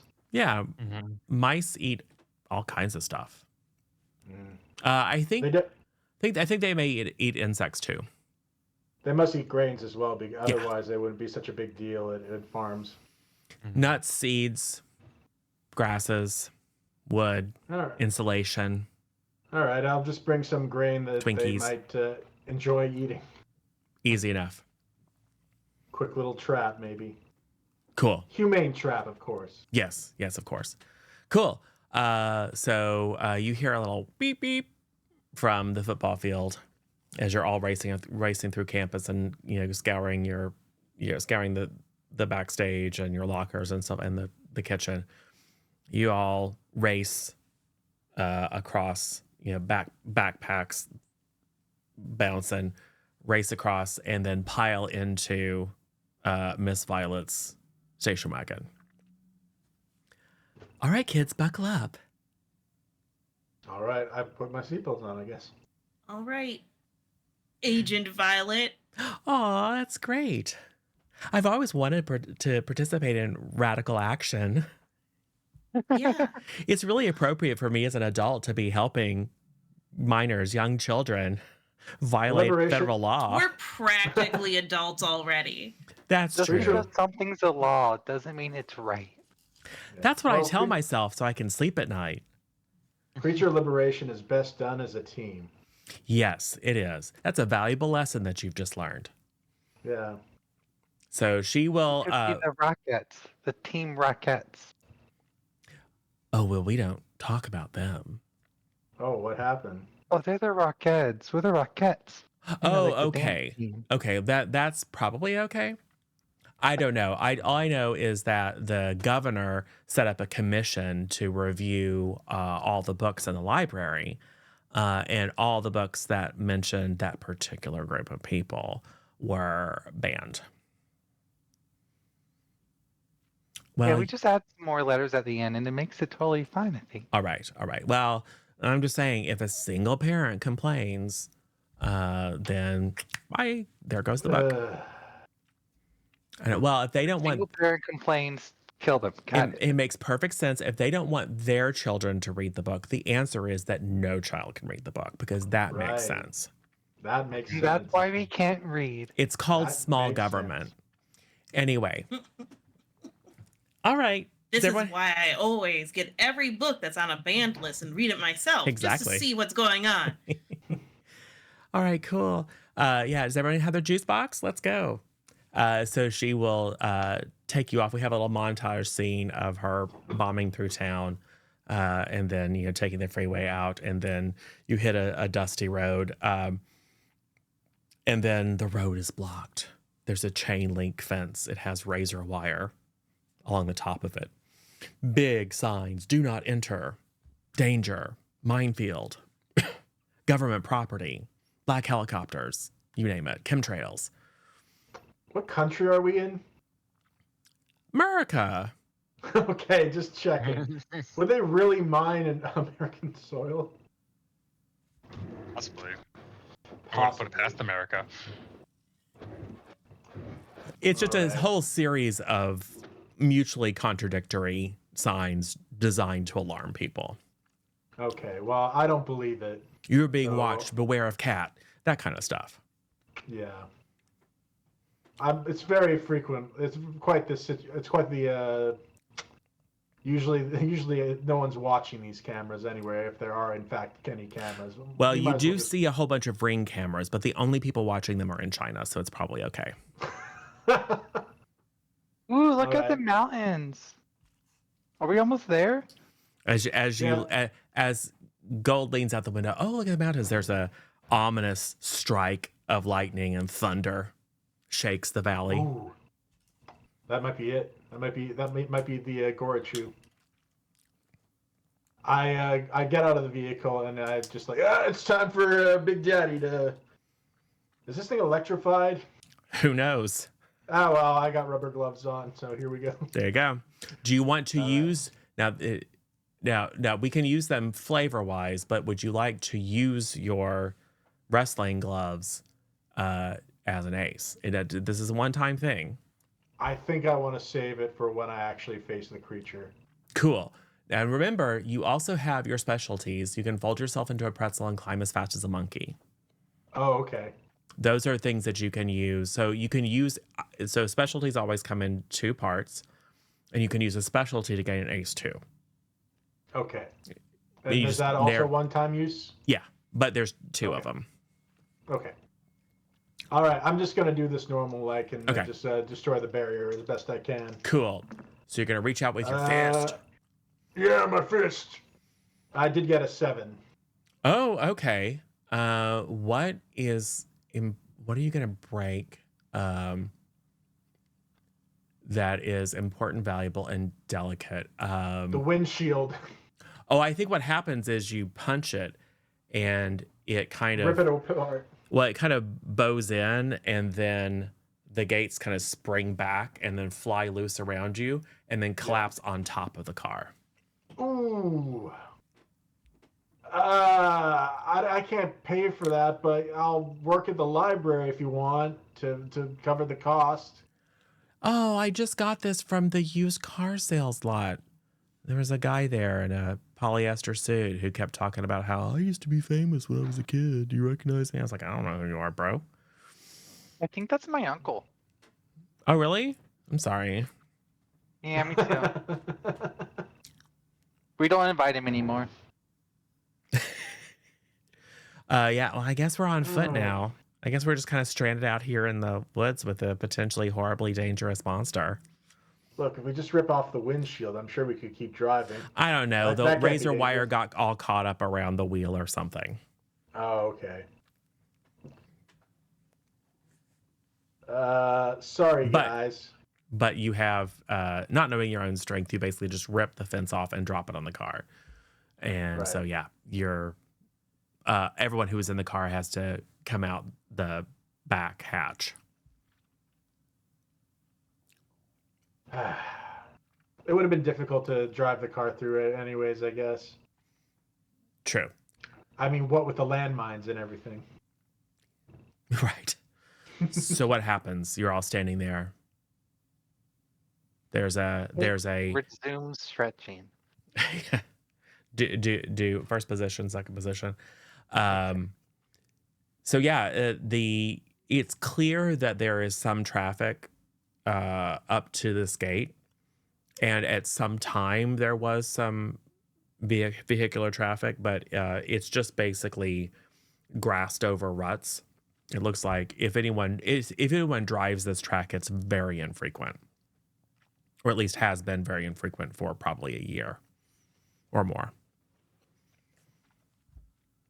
You've got a good 100 yards before a stand of trees.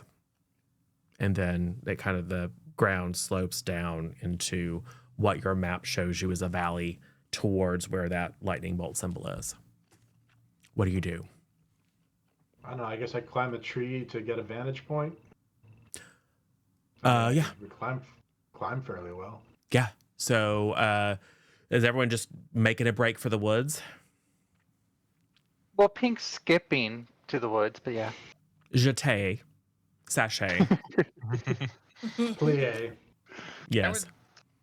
I would say, why don't we just follow the road? Shouldn't it just lead us straight to the cabin? Oh, sorry. There's a cabin. Or wherever this monster's being held? I mean, this is where we need to be, right? So if the road probably leads to it, right? I mean, we had a lightning strike that's kind of fairly indicative of where it might be. So we might just head to that and pick up whatever information we can along the way. Violet says, I think if you want to climb a tree, you should climb a tree. I'm going to climb a tree. Cool.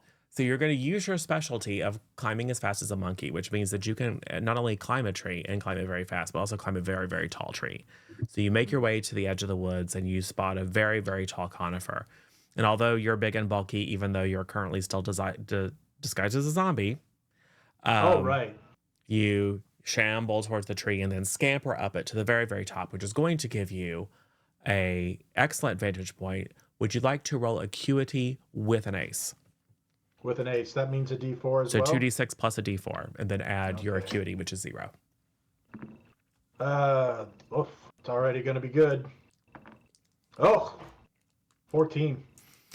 Yeah. So you see, maybe about a mile in, the land continues to go down. You see maybe the sparkle of a stream, where at the kind of bottom of this valley, you see the trees kind of continue, and then there's this kind of broad ring where the trees appear to be dead. They're just like blackened, withered skeletons. Seems- And it looks like a little, like it's green and fluffy, and then there's this like black spiky area in a rough circle in the very center of this valley. And then from your vantage point, you see some of those spikes begin to move. And you can just hear thunderous steps and some cracking and crunching, and you hear creak smash Okay, as so one thi- of these so dead this thing trees is falls massive. over. Yeah. This thing's massive. It's Pika Kaiju. Gorakatsu. Yeah, and then maybe you hear a roar. Indicate. I first I pee just a little because it's scary. Is it raining? Says Violet. But then I tell the rest of the team just the general location. It's just like, guys, this thing is massive. Like, have I seen creatures this big before? They aren't typically since they spend most of their time in little tiny cages, they all are relatively stunted. All right, this is making me sad. But you know that from the before times when humans and monsters lived in harmony, monsters tended to get very, very large when they were properly cared for and fed. Right. And not forced into a life of show business. Yes, extremely large Pokemon had a symbiotic relationship with their environment, such as the extremely tall conifer trees that you see in this area. Did you know the most tallest conifer trees are actually like redwood trees? I don't think these ones are redwood trees, though. I just thought it was interesting. The little Tweety birds go around everyone's head as they become immediately confused. I climbed down. So as to not yell so much. It's like, yeah, it's that away, and we need a plan, I think.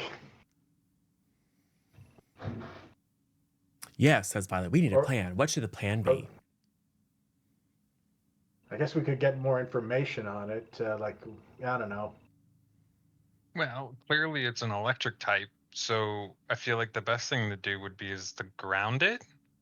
I mean, you never really want to ever mess with like wires like on the back side of the stage without being like grounded.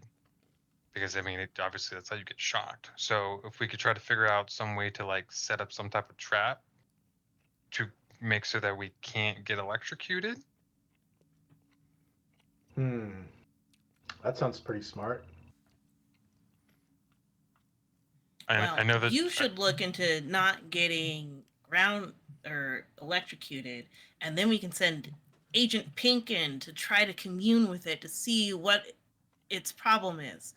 Yeah. yeah. But I would say, and if you can figure out like what its issue is, I might be able to use some of the local plant life to create a balm or salve or something. Oh, okay. Yeah. Well, yeah, I'll go figure out what's wrong. I'm pretty grounded. I'm pretty small. Right. Yeah, just dance out of the way if it lashes out. We believe in you, Agent Pink. Just got to be Get light and out the way. fast. Your sacrifice will not be in vain. Wait, what? And she keeps skipping. Pink may die, but the movement will live on. I mean, every movement needs a martyr. So we have a montage as you sneak through the woods or whatever. There's the occasional growl or moan. You do see a number of normal animals and then the occasional small monster in the healthy green trees. But even before you hit the edge of the blasted trees, the animals and monsters don't seem to want to go near it. A couple of them kind of look at you like, "You're going where?" As you step by. And then, it's kind of hard to get cover. So the second part of the montage is you kind of like, running, scuttling from trunk of tree to trunk of tree. You're stepping on dry twigs. And then you look down and maybe some of the dry twigs are a little bit pale, a little bit bone-like. It's a creepy environment. But you are able to move to the point where you get a good vantage point. There's a bit of a gorge that the little river has cut through this valley.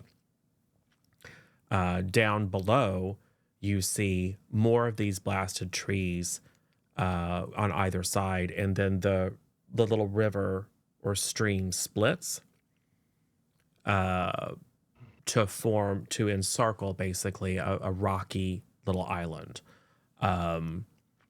There is a huge steel post driven into the ground in the center of the island with very thick chain. That chain then descends to a collar that is around the neck of a giant spiky mouse monster. Black spikes all over its body. It is currently, you're not sure if it's sleeping, its back is to you, it's kind of curled up. But the ears appear to be kind of, I guess they would be folded back against the back of the head. And the only other movement that you see is a bird flies down and lands on the top of that pole and it is immediately poof into feathers as there's a sizzle of electricity. Can I determine the collar situation if it's like bleeding or anything like digging into it that we might need to get a balm for? Yeah, I think you're going to need to get closer. I do so with my super fine ballet moves. Cool. So you want to use your epitome of grace or your ballet dancer background to get let's use your ballet dancer background to get an ace on a fine move. Yes. So do I roll 2d6s out of my fine? 2d6 plus fine and then add a d4. Okay.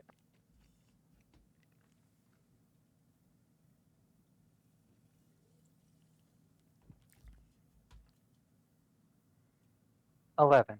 So, Pink, hungry for martyrdom, just kind of like a little mountain goat, kind of hops from rock to rock down this embankment, starts to kind of wade into the water and then thinks better of it, and then just very gracefully like hops from rock to rock, lands on a bigger rock, does a pirouette, does a couple more hops, one of those things where you do the splits in the air. I don't know what that's called. I don't really know ballet. And then kind of land very agilely. And so you're now very, very close, and you've done all this very silently. So you now have a chance to spend some time near the monster. I will do so. Can I possibly start bonding, or would that somehow interact too much? No, I think you can start. It's kind of an Okay. internal thing, at least. So maybe you take a seat and start trying to get its vibe. Okay. Cool. So that's what you're doing. What is everyone else doing? No. Oh, did not go well. I got a 6 total. Oh, cool. Well, you failed to make a connection, but you can spend a supply, which is right now your only supply, to ask a question about how to appeal to the monster. Well, I will do that. Cool. All right. So as you're sitting there and looking at it, you're being very quiet, very subtle, like Zen master, just getting a total sense of its vibe. And then, because you forgot to eat one of the yogurt pops, your stomach grumbles really loudly. And those ears that were laid back on the back of its head flip up and then kind of rotate towards you. There's a little zap of electricity between the two of them, like a Tesla coil. And then this gargantuan head kind of lifts up and looks at you. Is there a particular question that you want to ask, or do you just generally want an idea of how to appeal to it? I mean, I think what I'd most be interested in is what sort of bomb could we use? What sort of thing could I go back and help the others bring to the situation rather than appealing? Well, I think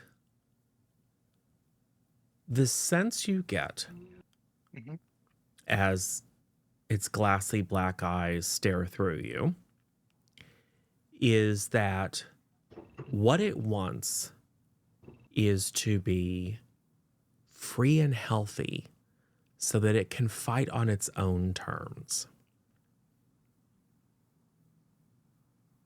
Okay, so we need to find a way to get that chain and collar off. Yeah, it's going to have to be, you're going to have to get the chain collar off, and you're going to have to work up some sort of restorative because it's been hobbled here for a while. Can I make a mental note about how thick the collar or chain is? Oh, yeah. Okay. All right. Cool. Hey, would you like to give me another fine? Would you also like to give me, use your epitome of grace from your specialty to dodge the incoming barrage of lightning bolts? Only if I get to say, there really are sparks between us. Okay. I got an 8 plus, the D4. Ooh, 11. Ah, excellent. So as you all watch, you see Pink staring at it. You don't really hear the stomach grumbling because you're all watching from the top of this little cliff. You see it look at Pink, and it seems like everything's going to be fine. And then it just stands up and roars, and lightning crackles off of its spines and then zap down to where Pink is. But Pink, just in the blink of an eye, is up on her feet and then dancing and bouncing back and forth, always one step ahead of the lightning strikes. Then hops back across the rocks in the stream. The monster rushes to chase after, but then puts a paw into the water, and then there's a shh and lots of steam, and it kind of steps back and shakes its little paw, and then just Poor starts kind of thing. pacing around in a circle, disturbed. A single tear rolls down Pink's face as she goes back to the team. Cool. All right. You hop back up and report back into the team. So let's do a little bit of, I think, is Violet the only one with the synthesis move? I think, no, there's 2 synthesis moves. So Violet is going to try to gather some local flora to make something beautiful and soothing. How is Gray going to attempt to help? So I was thinking more of like a prep move. Yeah. So I would say that he probably has some extra wires and some other things in his bag. He's going to kind of like tie him up, kind of like in like a net pattern. And then kind of tie like little like rocks on the ends of them or something like that, just to kind of like blanket an area. So that way we can walk on an area, and then if we get electric zapped, it kind of just instantly grounds it instead of zapping us. Sure. And we'll Just to say, kind of give us a little bit of protection. and that will enable the somewhat safer administration of the synthesized cure. See, and on, We were observing the Gorichu when it was zapping at Agent Pink. Where Yes. did it seem to be emanating from? Like the spines. Oh, okay. Yeah, just its body.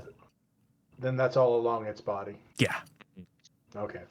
I was gonna say on top of that, if we get it onto the net area, it would ground itself as well. True. Like if it chased you onto it. Mm-hmm. Okay, cool. So that means you're going to try. I hope this works. So go ahead and roll that up.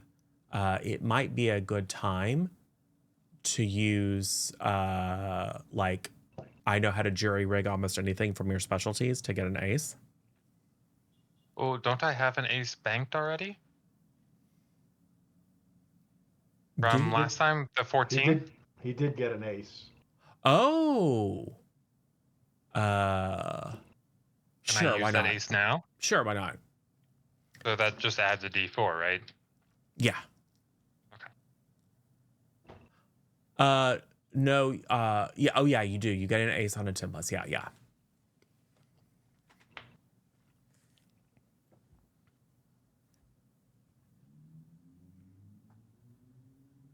12. Excellent. Great. Would someone like to roll 2d6 plus a d4 for Violet, who is going to use Plant Friend? I got it. That is a 4 on the d6s and then a 3 on the d4.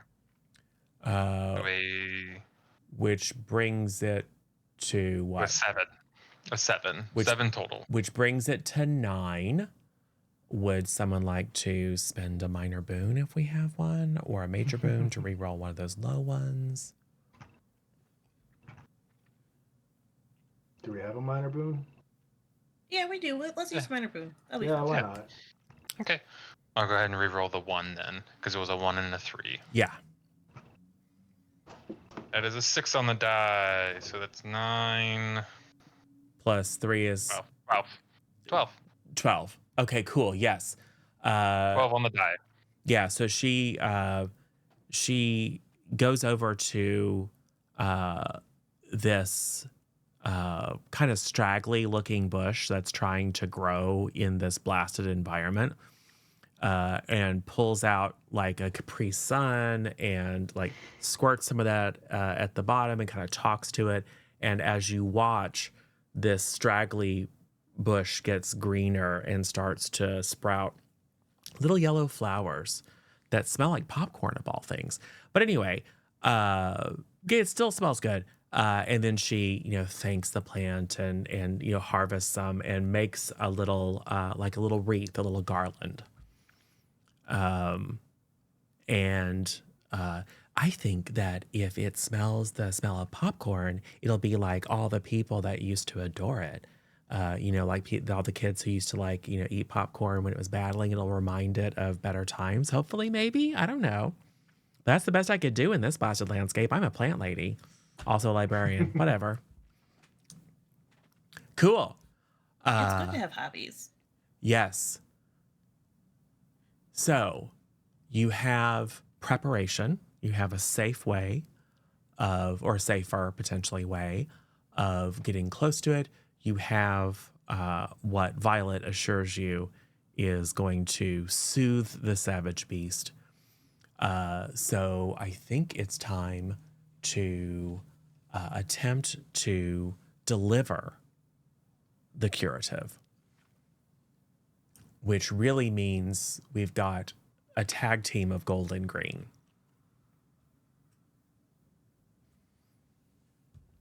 All right. I So assume the rest of us are more just like laying out the tarp in the right spot over there. Yeah. And making noises to lure it over kind of thing. Yeah. And we're like, and now for you. All right. Let's see. What should I do then? Can I suggest something? Yeah, absolutely. So I would suggest maybe Gold to kind of goat the creature while you kind of wait to ambush it, and then kind of ambush it from behind and kind of grapple it, kind of hold it down. I don't know if that's something. All right. Do you think that the microphone's like electric and somehow could help? Ooh. It is electrical. So I was thinking I would just run up and then I would climb up the chain. The danger, of course, being the electricity. But if I could predict when it's about to shock, I go on my hands, and my rubberized gloves will prevent me from getting killed. And then I continue climbing up, and then I try to pin him with some sort of sick gable grip move. I don't know. Okay. So, Gold, are you up for using your portable sound system, portable mic and speaker, to attract its attention while Green attempts to tackle it? So that then I think you can probably use your deft touch to actually place the little garland on its head that will theoretically calm it. Yeah, I think in Gold's mind there's like lights, camera, action, and they stand there, the mic, like, yo, what's up, people? And starts the speech. Sorts. Cool. All right. Start spitting truth. Start spitting truth at it. I love it. So yes. So Gold steps up, kind of knowing where the stepping stones are from Pink's previous traversal. Steps up. Folks have tossed that kind of net to create a relatively safe area on the island. You step up and drop down your speaker, pull out the mic. There's a little bit of feedback that, of course, gets the creature's attention as it kind of like it's charging up, it's getting ready. And then you are going to, if you would like to use your portable microphone for an ace, that's the thing that I suggest that you do. So I would recommend that you roll plus allure and then add your microphone as an ace. So that's a D4.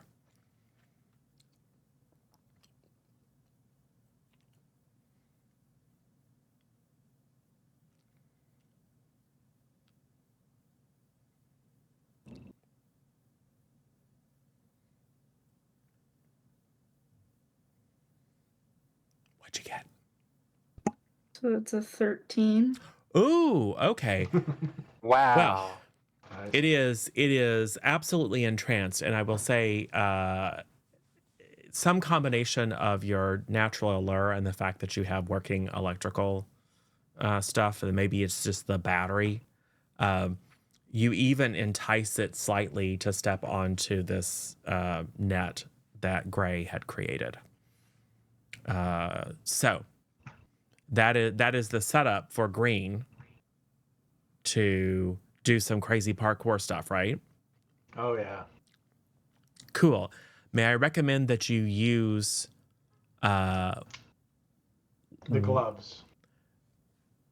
use the gloves, or Or you could. I'm counting ahead because this is going to be an actual real thing. So 4, 6, 8. You could use one of the aces from the previous round, from the synthesis round, which is a D8. Yeah, yeah. Either you or Gold Okay. can use one of those aces, the special aces. That's granted by a move. I will use that then. Why Yes. not? Because it seems like an important time to use it. Yeah. Yes. So you are going to roll. Wait. So we got that. I think it's at D8. I thought we started at D4. Okay, so it's at D6 then. Oh, okay. So we're up. Yeah, so you're another up D6. 1. No, you wouldn't be. You would be at you'd still be at D4. But it was the previous one where you started with 1 tick on the control track because of this. So you are going to roll a D4 plus a D8, and you're going to hope for a 10 plus. Oh, okay. Right, because you don't get the D6s, right? Okay, got it. Now you can try your what do you have in your mouth. I thought that's what I was doing. Yeah, you can totally do that, and then we can save that ace for Gold. Okay, so I would roll D4 and 2 D6s then? Yeah, or you could use right. the D8 ace on this too, but I wouldn't. I wouldn't. Yeah, I think you would use your gloves on this one. So I'm crawling up the chain. I hopefully make it up there, and then try to subdue this creature in a manner that hopefully doesn't hurt it. We got a mixed bag here. 10. Cool. So I think that's sufficient for the best. Yep, on a 10, you're able because the electricity is slightly dampened. You're able to, like, part of it. You do some gymnastics too, so you're able to, hand over hand crawl and do some fancy pommel horse nonsense on the top of the pole and do a thing. Oh yeah. And then avoiding the metal of the chain, get a good lock around it, and it's I don't know 20 feet tall or something like that, but somehow you're able to do it. It's Monster Hunter. So yes, you have successfully got it in a lock, which will move you up the control track to D6. I got it under its jaw with a pressure point. Ah! Right. And it's, of course, Something like that. sparking and zapping or whatever, but it's all outwardly focused. Like, you feel a little sizzle, but you are attached to it at this point, so not susceptible. Gold, if I'm not mistaken, you're going to try to crikey it. You're going to try to literally go up and just, like, pet it. And get more information about, like, maybe how to let it free or whatever. Yeah, so is that the 2d6 stuff? Yeah. 2d6 plus allure. We advance on the control track. Yes. Okay, cool. And you could use make friends wherever you go, Gold.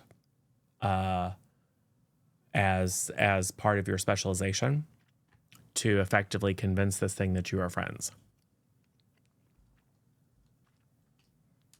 Would that add anything to the roll? It would add a d4. So 2d6 plus a d4.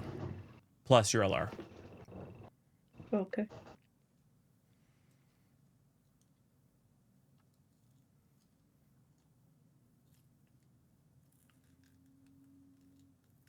So that's a 10.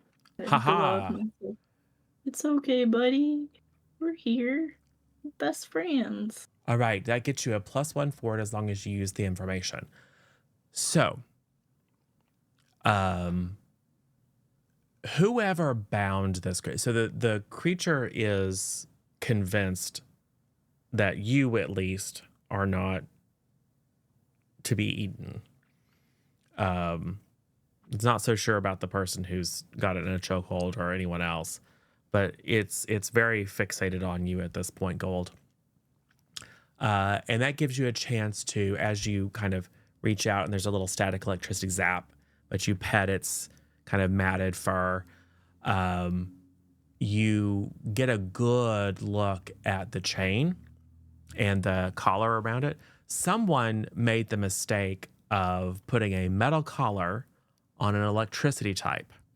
It is not insulated on the inside. You can see that just the kind of constant electrical activity has, like, there's corrosion and even some like slightly melted pieces.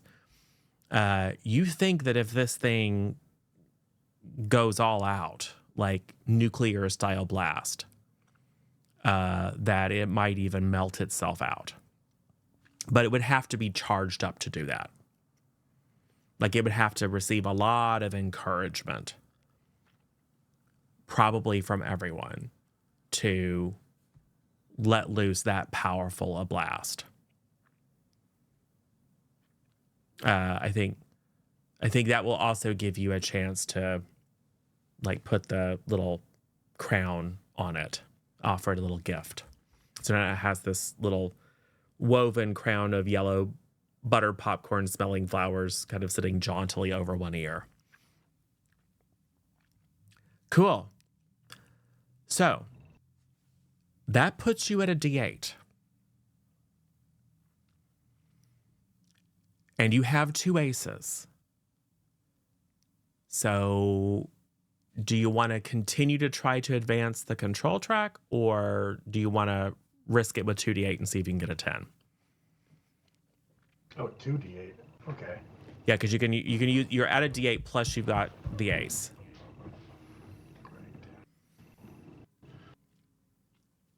Who are you talking to specifically? The group. Okay. Oh, So Do it. I would say Gray noticing Gold. I would assume Gold would say something about the metal collar.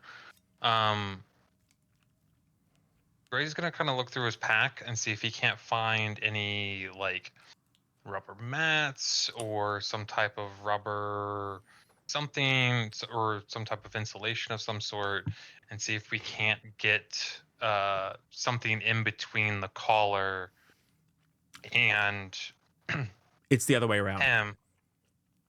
The fact that the metal isn't insulated from the electric mouse is what's causing the corrosion, and what it needs is a massive jolt, like massive enough to basically melt the metal. Oh, okay.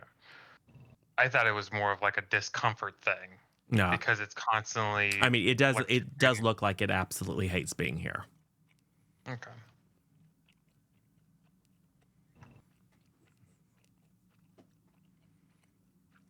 yeah. What were the 2 options again about the dice? You said. Well, so you have advanced, because you have an ace. Mhm. You have advanced the control track such that you would be rolling with a D8. You've got to get a 10 to successfully administer the cure, which is a combination of the kind of calming smell of popcorn and the encouragement necessary for it to do a huge electrical blast and blast itself free of its bound. So you've got the formula, you know what you need to do. You will be rolling a D8, and you have an ace, which means it would be 2D8. To be successful, you have to hit a 10 or higher. I don't have a solution for getting administering the medicine, but this collar is an inanimate object that is corroded, correct? Yeah. Can I use what is it called that I do? Reach out with your fist move. And Yes. Try to use that to destroy it. Yes, you certainly can. Okay. And I used an ace from previous times, but this time I can use my gloves. Did you use your gloves last time? I think I used a different ace instead, because we were discussing that. Okay, sure. You can use the insulating properties of your gloves to, while you're there, just try to, you won't. I mean, we'll see. And that gives me an ace. A +4, a D4. +4. Not That's +4, fine. D4. All right. Just Well, a regular character ace. I can do the collar thing, but the other thing I don't have a solution for. That's up to you guys. It's all good. All right. Doing it. Those are very low numbers. Those are very low. That's a 7. Okay. What do I break?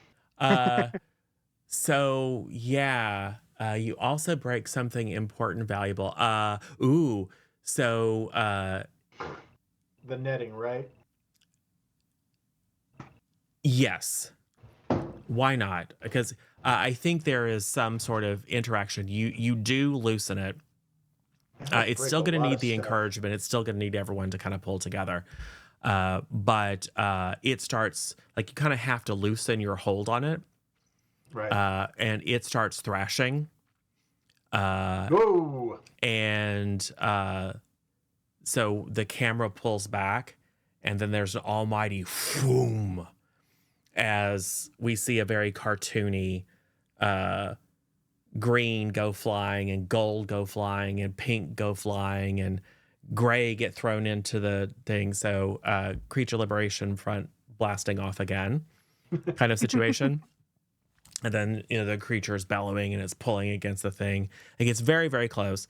So you're still at, it was a partial success. I'm going to say you're still at 2d8. If you all want to come together and kind of through the force of love and friendship and encouragement, like the collar is now easier. Like you have, for flavor, loosen the collar. You can see like it's partly twisted. It's just going to take one really good blast. I'm feeling a little discouraged right now. I need some motivation. Do a dance. Pink does a dance for you. Interpretive dance to encourage you. Yeah. Oh, this is great. Gray's This is gonna good turn to Violet and say, "Is there something like smelling salts that we can maybe give the rat?" Is there? I've already like, given it. natural- We've already put the popcorn flowers on it. That's all it needs. It needs that in love. All right, everyone, join hands. We'll show it all the love it can need. Yes. We'll just do it. I'm impatient. Cool. So Blue steps forward and takes charge and says, "Okay, with me, Gorochu, I choose you. Gorochu, I choose you." And you begin to. Gorochu, And my dance becomes more about like spelling maybe Gorchu out or something. You do YMCA, only it's you're like, Yeah. wait, G. How do you do a G? With my whole body. Right. CL. It's only 3 layers. Cool. So yes. So someone roll. I'm gonna say it's Agent Blue, since Agent Blue took charge. Yeah. Roll 2d8 and hope for a d10 or hope for 10 or higher. Not looking good so far, fam. Oh, Do we have boons? It looks very bad. I think we have one major boon left right now. and Sounds I like you think we should probably use it. Yeah. I should definitely use it. It's still looking very bad. Oh, I rolled an 8 on a 1 and an 8. That's 9. So Do we close. have a minor? We do have a minor boon. Yeah. Use them both. Use Use it. that. A 10. Yeah, just empty out the boon locker. We collapse across the finish line.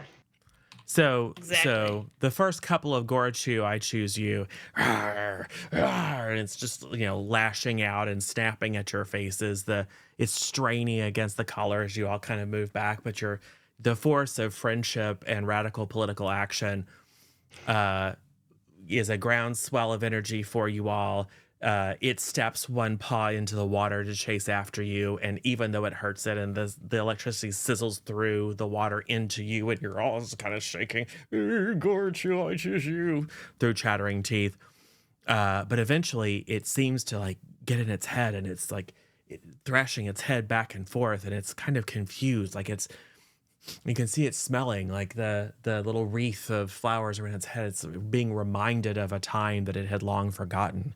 And suddenly we see inside the Gorachu's mind of a time, simpler times, when it used to hang around this kid who was like super annoying, but they actually got along pretty well. And he wasn't forced to go in the cage, the little polka triangle or whatever, that much. And it kind of, it got to scamper around and it got to battle and it was kind of fun. And a little tear kind of rolls out of its little dark mousy eye as it is reminded of how it used to train and get really strong and how it wasn't expected to be anything but what it was. And then it takes a few steps back and it rears up on its hind legs and its ears go straight up. And then there's this just flash of white light as this massive detonation. You're all kind of thrown back against the mossy cliff face, and kind of, ringing in the ears and rubbing your eyes because of this flash. There's a smell of ozone, burnt fur. And then as you kind of clear your eyes, you see a little yellow mouse with a little crooked tail sitting in the middle of the island, just kind of blinking at you. Pika. Aww. What Can happens? I give it a hug? Wait, do you Yeah. know Yeah. creature? Gosh, has that ever been recorded before? Gold. This might be an important scientific discovery about the theory of evolution of creatures. Yes. So Agent Blue is taking notes, refining the theory of de-evolution of backpack monsters. Gold, you're going to go over and give it a hug. It kind of is a little shy. It's not quite sure what to do. It puts its little ears down, but you reach out and pet it and then kind of hold your arms out, crouch down low. And it comes up and it gives you a little hug. And everyone else can see, as its little head is over your shoulder, this look of determination on its eyes as it realizes why it's been here and the years that it's spent in captivity all kind of rush. And you can see the clever little wheels in its mouse brain spreading as it begins to formulate a plot of vengeance. And then it kind of pika bounces off of Gold's shoulders and then pika pika rushes off to start an uprising. Oh man, he's been radicalized. Be free, little creature, be free. Yes, you have you watch the liberated Pikachu bounce its way through the blasted forest, probably to be reunited with its former master. I'm sure that will go perfectly well. Yes, and now you're stranded out here in the wilderness because your car is wrecked. But job well done, everyone. This has been very effective radical political action. You have liberated one of the OG battling monsters. It'll probably make the evening news here in a couple of days. Kid with red cap found skeletonized after 45 minutes of constant electrical shock. Carbonized. Yes. Oh wow, yeah. Right. But hey, maybe Tough and Jesse will now be able to go public with their love. Who knows? Look, I ship them. But the world has changed probably for the better, depending upon your perspective. Well done, everyone. Hooray, go team. Oh, I Excellent. forgot to study for my test tomorrow. Go Creature Liberation Front. Right. And then we just see everyone over the rolling credits. We see everyone hitchhiking back to town. Oh, that's cute. Cool. Yeah. And scene. Well done, everyone. Hooray. That was fun. So yeah, silly game. And we obviously took some liberties. But yeah, it's our little version of Monster Care Squad, which, by the way, the real game with all the rules and like that, again, available on itch.io. Go and check it out. Good thing to play when you're tired of kicking down doors and killing monsters and looting rooms. I promise the base game has nothing to do with revolution or anything like that. There is no Marxist ideology inherent in the game. It's very, very different. And even if you don't care about the mechanics, read the kind of world description and lore. It's very thorough. It's very well written. Highly recommend. And I think you get everything for like $25 on itch. So I highly recommend it. If I can remember to, I'll put a link to the itch page in the description. So if folks watching later on YouTube want to go check it out, you certainly can. We like supporting indie creators. Cool. Well, well done, everyone. Welcome to the new year. I think we're starting out on an appropriately controversial, highly political kind of note. Yeah, I mean, it's not all like this, but sometimes. Yeah, let's do that thing where we let everyone know who you all are and where people can see you next. Hey, let's start with you, MFK. Yeah, I'm My Fair Kelly. Once again, I used to stream. Who knows? I might in a year or two from now. But mostly you'll find me in chat. And yeah, I hope to be back on C+ soon, sometime this year for sure. And yeah, I'll pass it over to Sin. The irony of this game is that I'm completely surrounded by Pokemon merchandise, be it posters, trading cards, little figures, plushies, or even the manga or the games. It's just everywhere. I'm Sin or Sinful__potato here on Twitch. I do stream at times. We don't have a schedule. It's fine. You can find me here playing games. I think I'm gonna be here playing games in the future, maybe running a few games in the future. Who knows? I don't know. Shanks. Hey, I'm Shanks Master General playing Agent Green or Clembo Boxworm. The name didn't come out much, but yeah, you can find me. You can't really find me playing Twitch, although I might play Celeste, but that's Shanks Master General. But you can find my band, the Dreadnoughts, on Spotify or anywhere that streams our music, which is basically everywhere, I believe. All right, Villain, go ahead. I'm your only villain. Vil, some other nicknames. You can find me here at C+ Content and over at Juices TV. I don't stream very much anymore, if not at all. But Misha. Yep, I'm Misha_lesson3. You can usually find me here or at Juice's program. Now that I'm back in town, it's time for me to look at some more game scheduling now that the holidays are done. So I'll probably be poking around at the old schedule here in the next week or so. Yes. I just want to say I love the Creature Liberation Front theme overall. It's a great theme. Well, I worked very hard on it, by which I mean I thought of it at like 2:00 this afternoon. You did a bang up job. I was like, I don't really like Pokemon. It's depressing when you think about it. This is like, Yeah. okay, this is why I can't really eat meat. It's not well, I can't eat red meat for a number of reasons. It's physiological, but like if I think about anything like too much, it starts to get gross. And I was trying to think, it's like, well, it's kind of like Pokemon, but Pokemon is terrible. Hey, lean into it. So sometimes things work. Cool. Yeah, I'm Zero Daylight Michael, GM, DM, narrator, keeper of arcane lore, whatever it happens to be for the given system. This has been a twisted take on Monster Care Squad. Yeah, and we'll let me make a pitch to folks in stream and those of you who are playing now. I will be running Old Gods of Appalachia there's a game group in my building.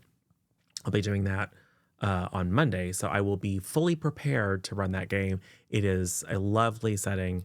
It is a fantastic podcast. So Misha, put that one high on your list. If you like very narrative style, kind of slightly freewheeling sort of games, but also like Call of Cthulhu, with that kind of historical 20s-ish setting, but with a little bit of a bluegrass twang, then you probably will like Old Gods. So let's see if we can get that on the calendar sometime soon.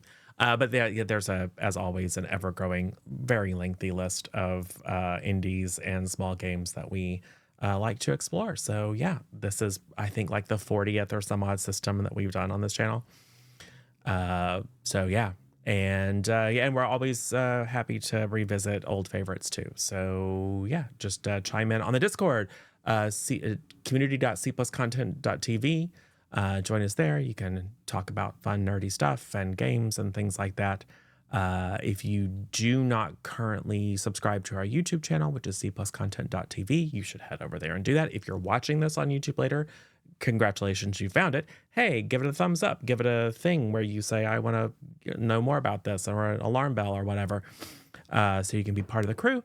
And if you're on YouTube later and you're interested in watching live, so you can drop in your channel points for boons and banes to help the group win or help me make things more difficult for them. That is live.cpluscontent.tv or twitch.tv/cpluscontent, whichever one you want to use. Just search around and find us there. We would love to have you, and welcome everyone to a new year. I'm sure it's going to be great. We'll say goodbye to YouTube and then come back and write out. Bye, everybody on YouTube. Bye.